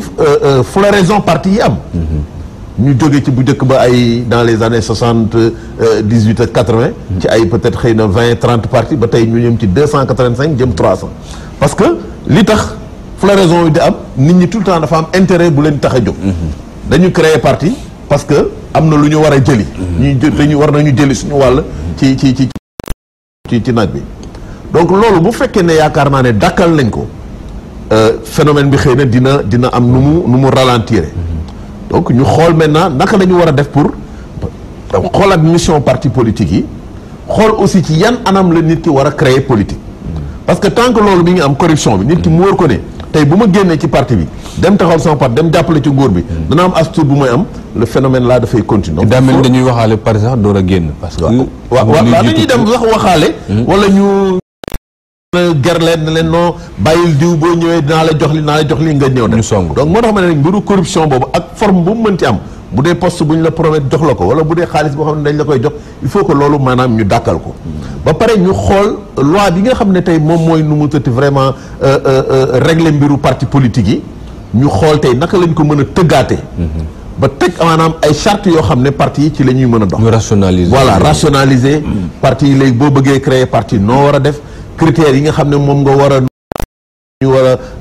tëral pour nu mu tëtti créer parti yooyu yëpp ñu xoolaat ko ba nga xam ne nit ñi maanaam parti yi waruñu ko jàpp rek comme ay jouet nga xam ne vraiment boo meree dem créer parti et cetera maanaam bis bu nekk ngay créer parti loolu je crois que loolu la ñu waral jëkk rek li ñuy bari ñu ngi koy wax tey mi ngi génn ci xalaat yi modernisation des partis faut ñu moderniser xool également nu ñuy def ba tëral benn système de financement public des partis bu ko defee financement occulte bii di am maanaam ñuy jël xaalis di ko jox ma Samba wala ma Demba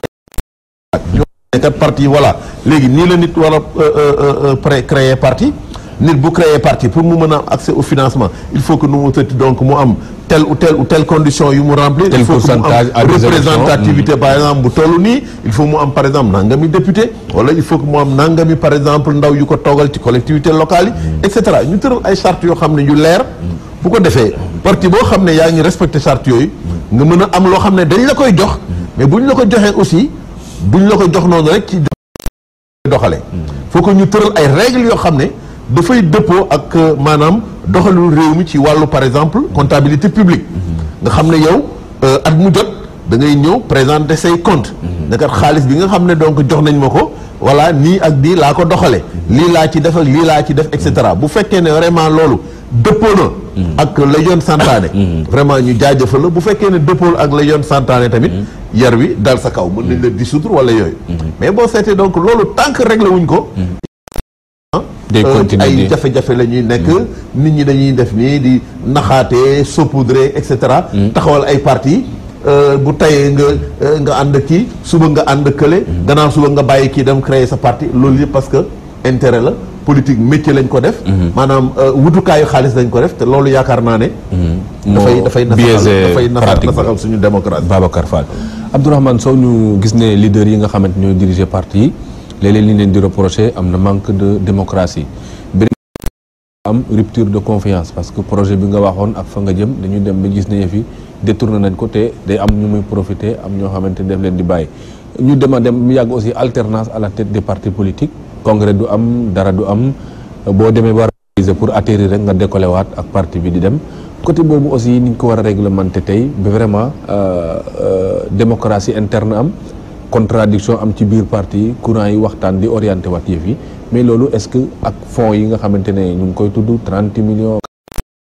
est-ce que nit mën na xalaat ne yooyu war naa mën a ñëwaat ba organiser waat espace public bi. waaw je pense que ni par rapport à cette problématique Babacar wax na ci lu am njëriñ. mooy renforcer les textes qui organisent le fonctionnement des partis politiques. mais surtout au-delà même ou bien en amont mooy le respect effectivement de la législation. parce que si la législation était respectée en amont bu ab parti politique créé woo dans les conditions retenues par la loi ñu encadré ko moom am dafa am un suivi liggéey bu ministère ci ni muy fonctionner ak yooyu à partir de là di nga mën a évaluer fonctionnement parti bi ndax mi ngi dëppoo ak li yoon santaane bu dëppoo la li yoon santaane ñu appliquer ci kawam li yoon santaane ñuy dem beneen dimension évolutive démocratie dañuy teg ay chartes yoo xam ne dañuy dem ba ci biir mu am des études ñu renforcer ko moom mooy li muy wax ni que bu ñu constater que il y a par exemple 385 partis mën nañ ko organiser des compétitions qui puissent les réduire progressivement comme ni ñu def ci syndicat yi récemment voilà nank on se retrouve avec une dizaine de partis c'est possible ay textes la yoo xam ne on les met on les applique donc problème yi ngi am démocratie interne mais arbitrage amul parce que on na ko sànq ñi créer parti ñoom moom parti ak ñoom ak seen clergé ngeen baal ma ci terme ak seen cercle ñoom moom parti yi lu leen neex moo fay am ba pare nag enjeu yooyu ñëw teg des opportunités parce que sànq wax naa la coow lay bëri rek mais depuis le début ba tey positionnement de pouvoir moo am de la frustration des rek ça te permet d'avoir un positionnement de pouvoir moo tax tey jii bu dafa amul sa parti débat démocratique amu fa da nga koy wuti ji feneen n'importe comment même bu dee nga nar a corrompre nga dem wala peut-être mën nga wax ay décliner ay ambition toujours je dis que ni je respecte les gens bi ñu jël seen ay position décliner nañ seen i ambition je ne les remets pas en cause que ça soit un Thierno ou un autre ñoom Thierno Alassane Sall ku nekk wax nga say prétentions jëf mooy àtte mais dama ne dans le cadre mooy ni que opportunité yooyu noonu dafay susciter ay mooy comportement yi et que bu dee da ngay def si ay déclaration mën na nekk de façade mais en réalité li la motiver nit ci duñ ko xam mais enjeu bi c'est le pouvoir bi am carence parce que y a des questions légitimes que les gens se posent est-ce que boo continuer nekk député di nga démissionner yow yaa koy tontu contexte bi mais ñun dinañ laajte am nañ sañ-sañ bi askan wi da koy laajte te daf lay gën a sax pousser nga mën a vraiment xam c'est normal ñu koy posé wu est-ce que bi Thierno Alassane di démissionner l'enjeu c'était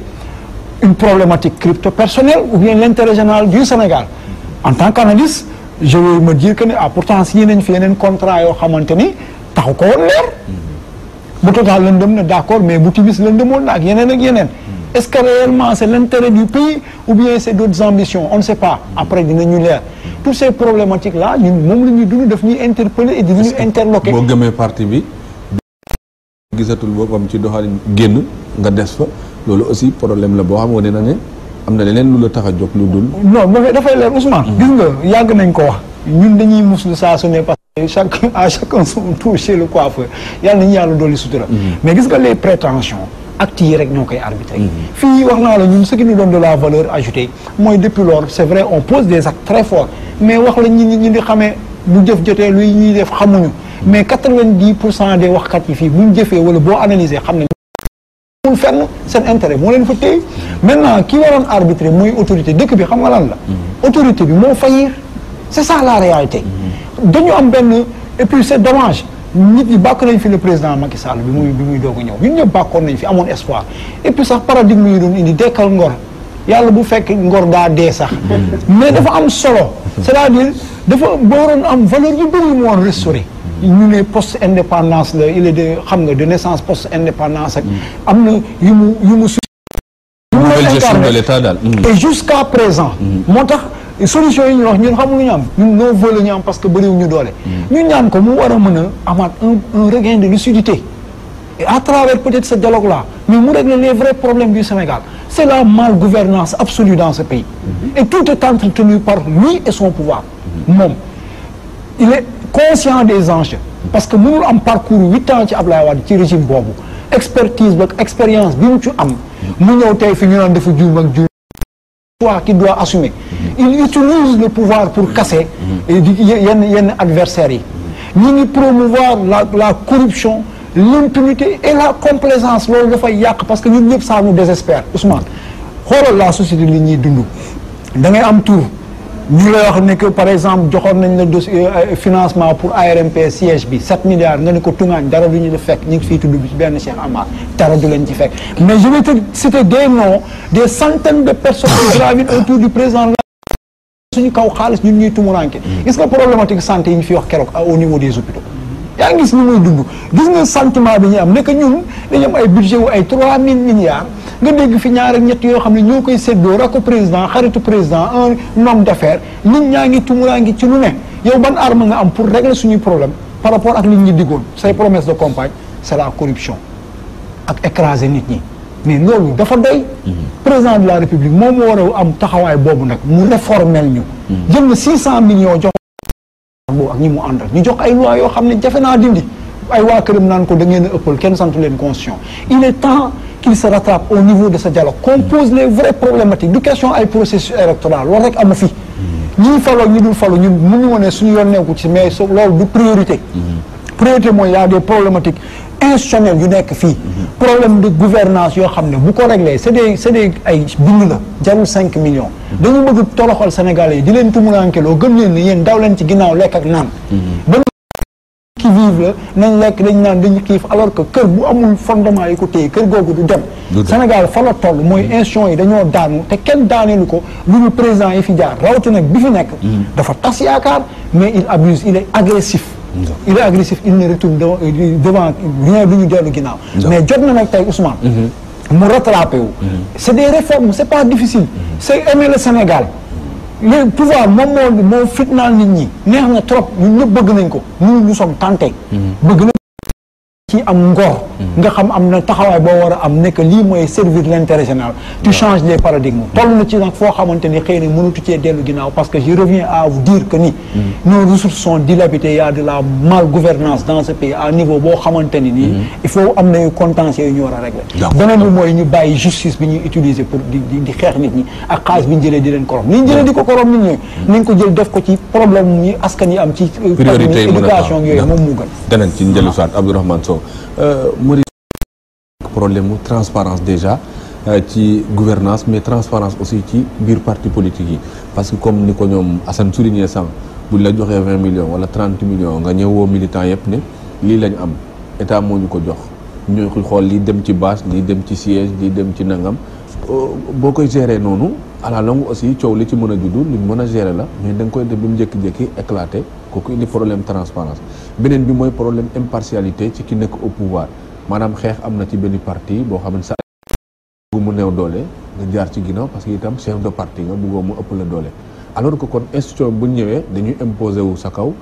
liy tegu ci kaw kële mooy tegu sa kaw kon est-ce que problème bi nekkul vraiment un problème d'institution yoo xamante ne ñooy gérer loolu yépp nag à la place des hommes yi nga xamante ne dañoo am intérêt partisan. waaw dëgg la wante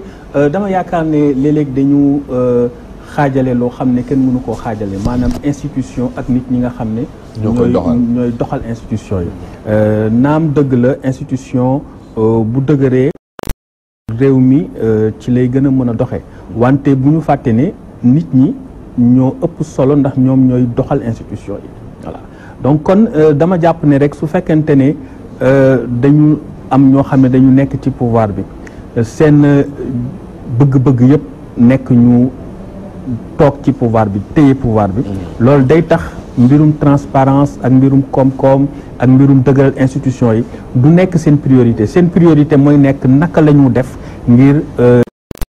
ko nguur gi te loolu booy xool mooy problème mu Sénégal rawatina bu fekkente ne président de la République dañ ko jox ay pouvoir yoo xam ne dafa jéggi dayo waaw loolu ci wàllu transparence aussi damay gis ne rek foog ñu xëy na réformer le financement des partis politiques na mën nañ wax ne par exemple parti yi nga xam ne am nañu représentation au niveau de l'Assemblée nationale ci pencum ndaw réew mi ñooñu war nañ leen nguur gi war nañ leen jàppale ñu fësal ko xam ne askan wi dina xam règle yi charte yi nga xam ne ci lay tegu ba nga xam ne partage bi nan la war a demee loolu dina andi transparence d'ailleurs sax am na ay benn rapport bu professeur El Hadj Mbodj defoon ci 1999 xëy na bu ñu delluwaatee ci rapport boobu tijjiwaat waxtaan bi mën na am ay solution yoo xam ne mën nañ ko andi ci wàllu financement parti politique yi waaw bi ci tegu nag mooy maanaam bu ñu buggee dëgëral institution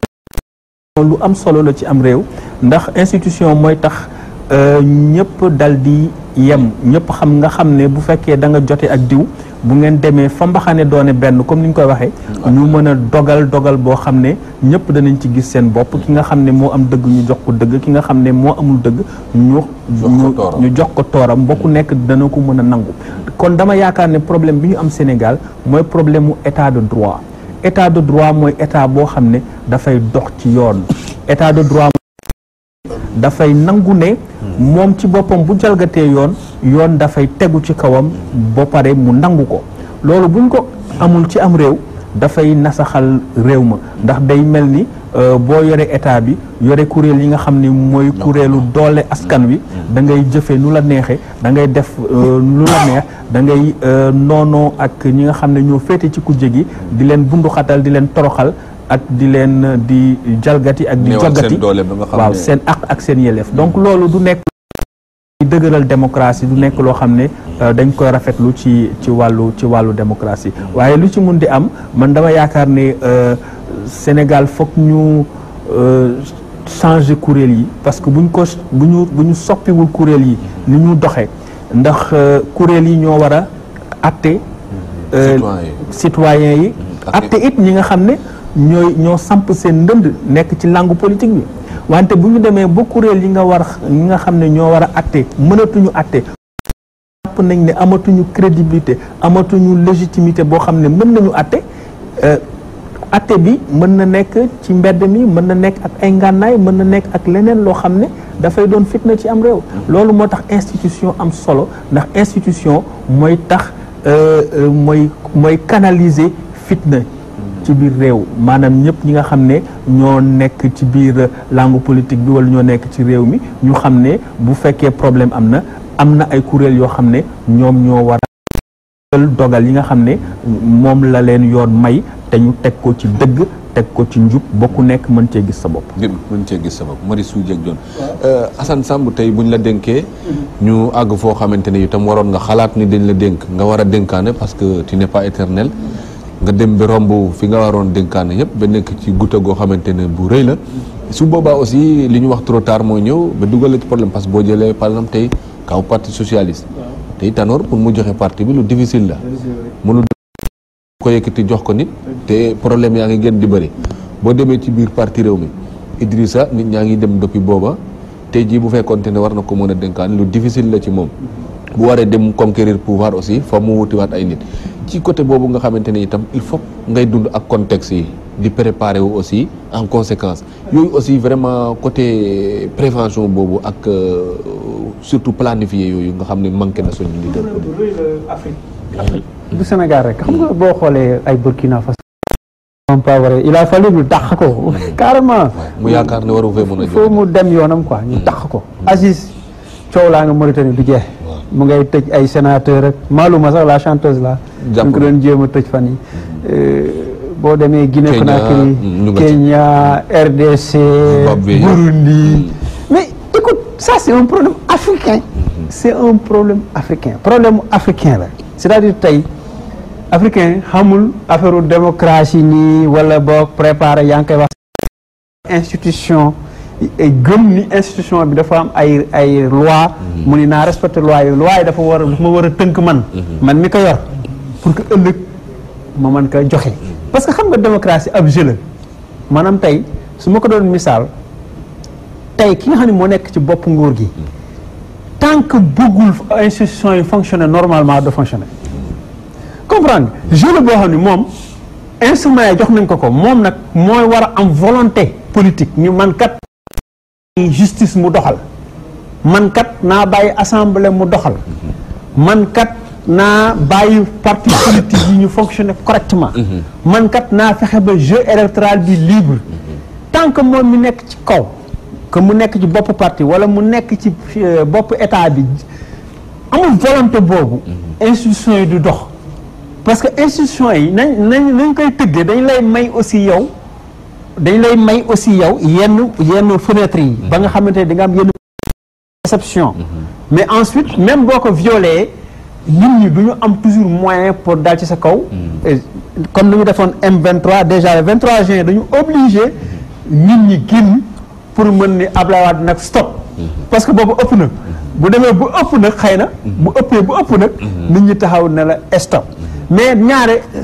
africain muy sénégalais muy kaneen du jël ci moom ni man kat fii laa war a yem xam nga loolu olof de watawat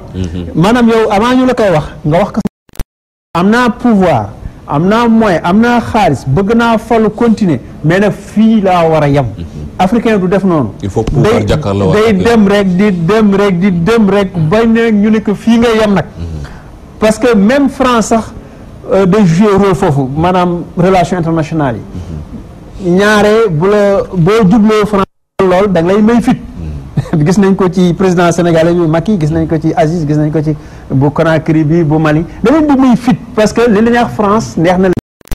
aussi da leen di jàppale mu gën leen may fit ci li ñuy def nii mais wax dëgg yàlla première solution Sénégal ñu ngi ko doon wax man sax daanaa ko contre mais chef d'état chef de parti loolu aussi war nañ ko xalaataat est-ce que duñu ko xàjjale chef président de la République boo xasee nekk président de la République nga bàyyi sa parti ngir yàlla parce que li nga nekk chef de parti tax na nga jël état bi yëpp jël leen en otage jël société bi yëpp en otage boo xoolee tey régime yi toog te départ wu ci Macky Sall de otage ñëpp sëriñ lañ jëkke jël leen en otage gis naa sax ku jëloon sëñ Sall def ko ci liste législative pour rek wan la ni du ñu arrière dañu jël syndicats yi jël leen en otage jël société civile bi en otage gis nga Macky bi mu toogee ba léegi gis nga ni mu organisé waxuma la nag ci parti politique yi mais société civile boo sàgganee tuuti ñu dugal la ci circuit bi ba nga xam ne doo wax donc du coup circuit bi day fermé boo nekkee ci kaw da ngay yow au lieu que nga am volonté institution démocratique yëpp dox déedéet da ngay am volonté neutraliser leen depuis Senghor bi mu amee kii boobu ci Mamadou Dia avec loolu ñu doon tuddee ay coup d'état ak yooyu te du coup d'état dara depuis loolu centralisme démocratique bi présidentialisme sax lañ koy wax parce que am na sax ay théoriciens yu naan non régime parlementaire la ñu am non semi parlementaire mais fii régime présidentialiste la gis nga président de la République buur la moo ëpp pouvoir pour président États-Unis moo ëpp pouvoir président France lu ko neex lay def dégg nga parce que loolu mooy système bi fi nekk loolu nag tant que ñu koy instauré te moom tam ci boppam mu nekk chef de parti te fi ñu ko war a contrôler di assemblée moo fay investir mais système contrôle yëpp tëb assemblée c'est un système de contrôle zéro parce que majorité bi yaa ko fay yor la nga bëgg mooy am justice waxalewu ma ko magistrat yi si boppam dañuy gêné wu dañuy ruus dañuy gêné wu c'est vrai que am na ay magistrats yu jéem a def seen liggéey am na sur le plan personnel ay magistrats corrompus mais loolu c'est personnel ci ñoom mais nag système bi est tel que avec opportunité de poursuite ak yooyu ni ñu instauré lien ombilical bi entre le parquet ak le ministère de la justice tax na tout le système est tel que justice bi day dépendre carrément si exécutif bi alors yooyu amuñu système de contrôle presse bi moo fi ne di jéem mais presse bi même organe de presse bu ci sàggan tuuti ñu neutraliser la parce que dañ lay manipuler ci borom journal bi wax ak moom dem ci borom télé borom rajo wax ak moom carrément yow sa waa ji li muy bind lan la yow sa waa ji li muy wax lan la loolu am na fi du jeex donc véritablement ñu ngi pouvoir bi day essayer def tout pour neutraliser tous les systèmes de régulation les système de contrôle waaw léegi nag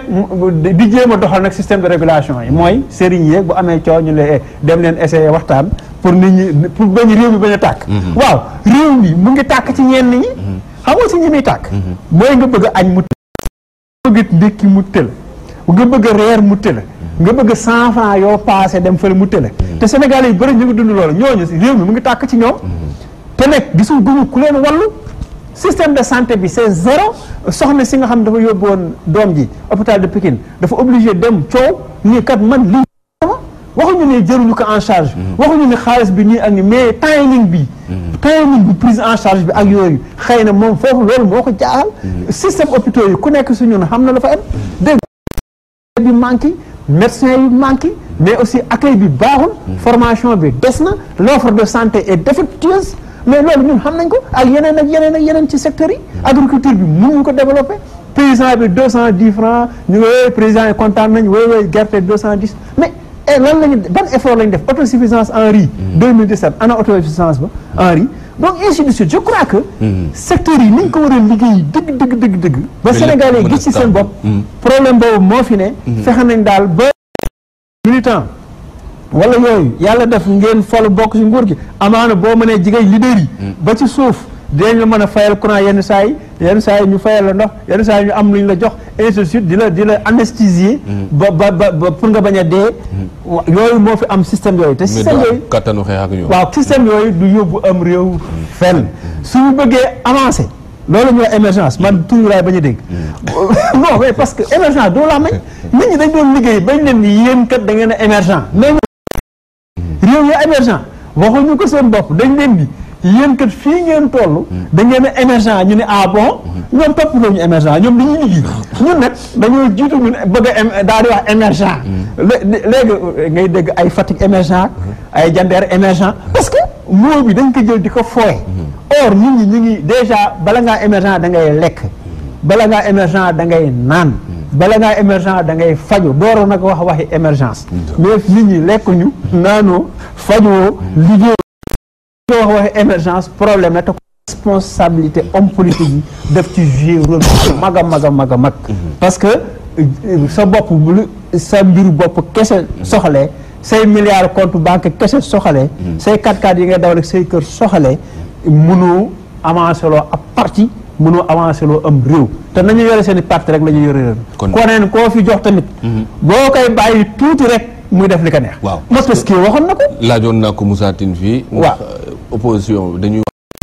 boo leen di jox rek institution rek amu ci doy wàlla du doomu aadama xam nga lu tax parce que mécanisme yi de contrôle yi doxul mécanisme de contrôle efficace yi doxul te le contrôle direct par le peuple des na parce que mouvement de société civile dañu di jéem a neutraliser voilà le problème de fond te tant que mu ngi demee noonu koo fal tamit mu commencé ngundaandaam di noos boo waxee ba jël Macky Sall tamit ñoom itam ñu commencé noos parce que duñu gis ku lu ñu ragal il faut que nit muy am li ñuy wax limite Montesquieu nee na koo jox pouvoir day am tendance à ce qu'il en trouve des limites donc à un pouvoir il faut un contre-pouvoir waaw tant que amuñu mécanisme de contre-pouvoir koo jox rek mu nga naan daal dina am parce que bu am lu mu ragal daal Assane Sam nañ ci dellusiwaat Babacar Fall kon ñu gis ne xeex réew mi xeex nañu lu yàgg ko Maurice Sang doon wax parti de gauche yi nga xam ne vraiment idéologie leen doon demee nga xam ne monopartisme xeex nañ ko fi ba mu jeex waaye ñu gis ne nag pensée unique bi nga xamante ni itam bokkoon na ci seen xeex bu mu fi am boobu nag dafa mel ni mu ngi wéy ci yeneen façon maanaam ci nax la ba nga ñëw bokk wala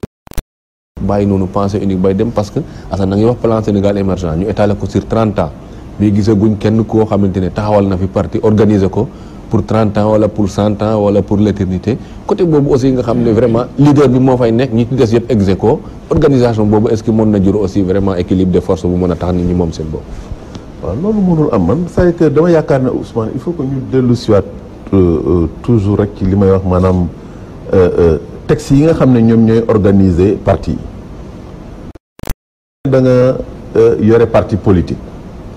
ngay xeex pour nu mu tëtti donc laaj réew mi et di réclamer par exemple comme tey yi nga xam ne moom mooy xew ji jamono ji limitation des mandats. ñun léegi par exemple dañ ne limitation des mandats à 2. durée des mandats yooyu yëpp tey gis nañu par exemple parti politique xeex yi ciy xeex. pour que vraiment ci wàllu yoral ni ñu yoree nguur gi. loolu maanaam ñu mën a àgg ci foofu. mais tey boo seetee loolu nga xam ne bopp nguur gi ci parti yi nga xam ne moom la ñuy jiite loolu nanguwuñ ko doxal. te loolu moom mooy indi tey li ci ëpp maanaam crise yi maanaam problème mu alternance générationnelle yi nga xam ne tey ñu ngi koy wax ci biir parti yi. man damay nekk ci parti rek sos naa parti bi man ak samay ñooñ maanaam du ma fa bëgg a jógee daay man damay bëgg tout le temps nekk ci bopp parti bi. loolu yaakaar naa ne jot na parti yi seen bopp la nga xam ne ñu ngi koy réclamer nguur gi. ñoom seen bopp ñu appliquer ko ci seen bopp. maanaam fexe ba tëral ay textes yoo xam ne nii limité mandat wu ki nga xam ne moom mooy jiite parti bi. par exemple ñooy nit ki bu fekkee ne dafa jiite parti bi au-delà par exemple de ñaari mandat war na jël la ngay jox ko keneen. respecter périodicité. voilà respecter périodicité congrès yi parce que textes yi nga xam ne moom mooy fondé parti yi le plus souvent bu ñu ko xasee ba def statut règlement intérieur ba déposé le plus souvent dootuñu ko toppatoo. bu ñu ko toppatoo rek day fekk xëy na crise am mu am koo xam ne peut-être xëy na bëgg nañu dal ci kawam ñu génne textes yi. ñu daal di évoquer ay textes tey yaa ngi koy gis ci parti social. évoquer ay dispositions statutaires réglementaires pour dire ne kat ñii ñoo génne seen bopp wala ñii bokkatuñu. textes yi lu ci am noonu lañ koy utiliser. mais je crois que dañu war a fexe ba ñuy respecter textes yi parti yi buñ la créé nga toog ñetti at yu nekk def naa nga war a def sa congrès. secrétaire général buñ ko falee benn yoon ñaari yoon mu am ñaari mandat vraiment mu able keneen ñëw. bu ko defee loolu moom mooy indi nu mu tëdd di 109. muy indi nu mu tëdd di continuité donc ci parti bi mooy tax xëy na yenn yi dina wàññeeku. ak dem bi aussi dina wàññeeku ci parce que génération yi xamatuñ lii congrès dañ koy dégg. voilà ñu bëri dañ koy dégg parti bu organisé congrès parti boo xam ne par exemple. ba mu juddoo ba rek masul def congrès. amul benn instance donc bu régulière boo xam ne moom mooy réunion. ñaari nit ak ñett ñoom ñooy toog daje daal di def benn këyit et cetera génn benn communiqué daal di sànni ci biir presse bi et cetera ñu ne parti bi mi ngi dox. fekk parti bi en fait donc doxul. je pense que donc bu ñu bëggee régler problème yi je pense que il faut que ñu mën a dellu ci fondamentaux yi ci wàllu. mooy respect des textes respect donc de la législation. ba pare ñu am vraiment ay vision ak programme boo xam ne dañ naan kat ñun dañu bëgg a jot réew mi lii mooy suñu vision lii mooy suñu programme bu ko defee nit koo xam ne loolu doy na ko. mu ñëw donc adhéré ci mais mu bañ a nekk problème boo xam ne. problème mu xaalis lay doon. wala problème mu intérêt immédiat lay doon wala poste boo xam ne moom mooy yëkkati nit ki. yaakaar naa ne man coow li muy bari yëpp. je pense que vraiment dañ ko war a tënk. ci ponk yooyu. fexe ba respecter législation bi ci wàllu. fexe fonctionnement parti yi vraiment mu nekk loo xam ne lu démocratique lay doon bu ko defee. parti yi nga xam ne donc day ñu ngi doxal loolu buy ëllëgee buñ nekkat man bu ma ñëwee jot ci nguur gi. dinaa doxal lii dinaa doxal démocratie dinaa respecter nu mu tëtti donc durée mandat wala dinaa et cetera nit ñi mën laa gëm. waaye bu fekkee ci biir parti bi nga xam ne yaa ngi ko yore donc koy doxal maanaam comme un despote. lu la neex nga def ku la neex nga dax ku la neex nu mu tëdd nga génne ku la neex nga sanctionné bu fekkee ne donc da nga ne yow boo ñëwee maanaam di nga ko mën a doxal ci anam yoo xam ne vraiment dafay respecter bonne gouvernance ak transparence ak respect des institutions yaakaar na ne loolu vraiment dina jafe pour ñu gëm la man yaakaar naa ne problématique bi yëpp foofu lañ ko war a tënk autour aujourd'hui donc du respect des textes et de l'application vraiment pour man de la démocratie interne. ça dans les partis ni ñu koy ñaxtoo bëgg ci bopp réew mi loolu am démocratie am transparence am bonne gouvernance am yaakaar na ne loolu dañ ko war a commencer ci biir il faut balayer nu mu tëtti donc sa buntu nekk balaa ngay nu mu tëtti vraiment xëy na dem ci biti loolu daal yaakaar naa ne tey dina ci baax ci li muy bëri yëpp man li ma jàpp loolu mooy problème foo nga joxe exemple pour mën a laaj absolument Babacar Fall Abdourahmane Sow ñu bokk kon tey ci ñuy wut nouveau type de président maanaam président boo xamante ne tey bu yegsee day nekk un citoyen boo xam ne réew mi ko ñoo mais loolu aussi am nañu ko fi jémmee am na lobby yoo xamante ne toujours dañ lay xoqatal tiital ba boo amul fit wala nga gëm li ngay def doo ci mën a dem parce que dañ gis ne président bu ñëwee toujours dañuy wax ambition yu rafet mais bu yegsee au pouvoir cercle yu wër ko rek tey dal di càq dugg feneen foo xamante ne bokkatul parce que tey bi ñuy def déclaration universelle ña ko defoon sax arrangé wu loon ca jamono yooyu te bu leen neexoon ñu ne génération yi ñëw duñ leen taxawal lu mel nii tey est-ce que jot nañu wala am nañu yaakaar rek ci citoyens yi nga xamante ne ak li dund ci législative yi ñu génn ak actuellement li ñu woy ay coalition ak ni ñu doxaleeg ñu ñuy seddoo fu ñu mën a yaakaar rek ne renversé waaw loolu problème dëgg la ci réew problème la parce que ci élection yi génn dafa am ay jàngat yu ñu def am na fii ñaari ki ñetti Sénégalais yu génn avec un discours différent de ce qu'on entendait et je me permets je prends en exemple mon ami Ousmane Sonko quelque part son discours a été très responsable et puis ci doxalinam it da nga fa am loo koy nangul ni mi ngi koy jéem a incarné bañ demee élection xaw ma sàcc na ñoom sàccuñ mais ñaata voix lay am buñ ne 55 000 voix mooy joxe benn député moom amu ko sax seetlu ngeen loolu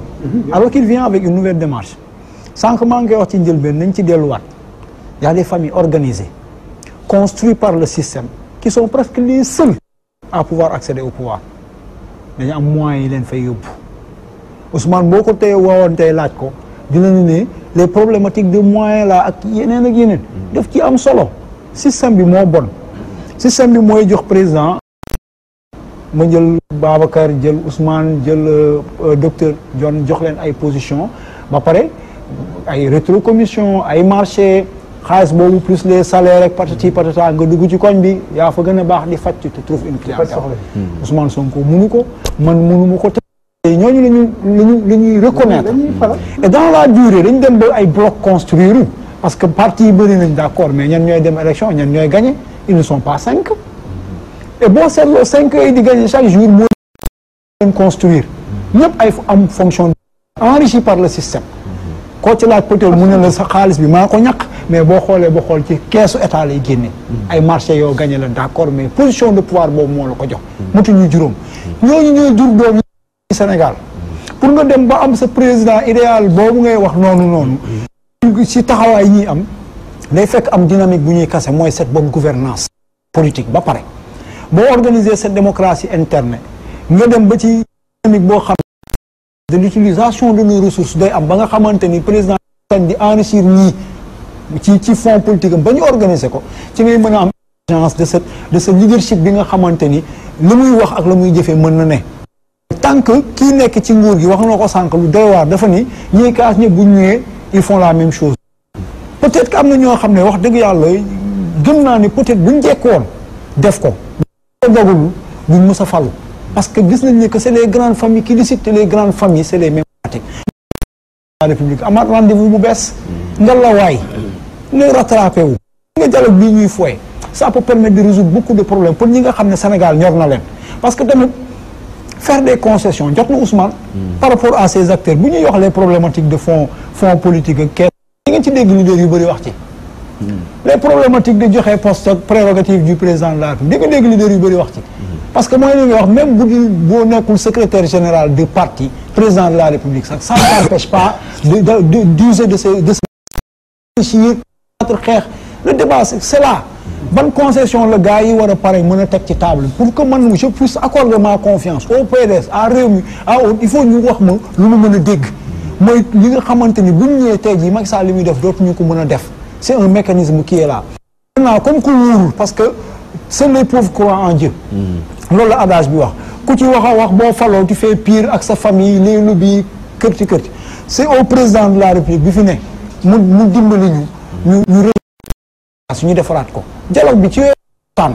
ni ñuy organiser waat defaraat parti politique yi pour ñu réduire yenn enjeux yi nan la ñuy permettre suñuy institution fonctionner ba nga xamante ni seen fonctionnement dafay très objectif mën a servir les populations nan la ñuy def nan lañu def ba nga xam ne bu ñu ko organiser suba Ousmane Sène mii ak ki nekk au président de la République ñooy tolloo ay chance bu ñu taxee ci kanamu askan wi ba nga xamante ni ban déclic moo ko mën a tax ndax yow tudd nga fi CNRI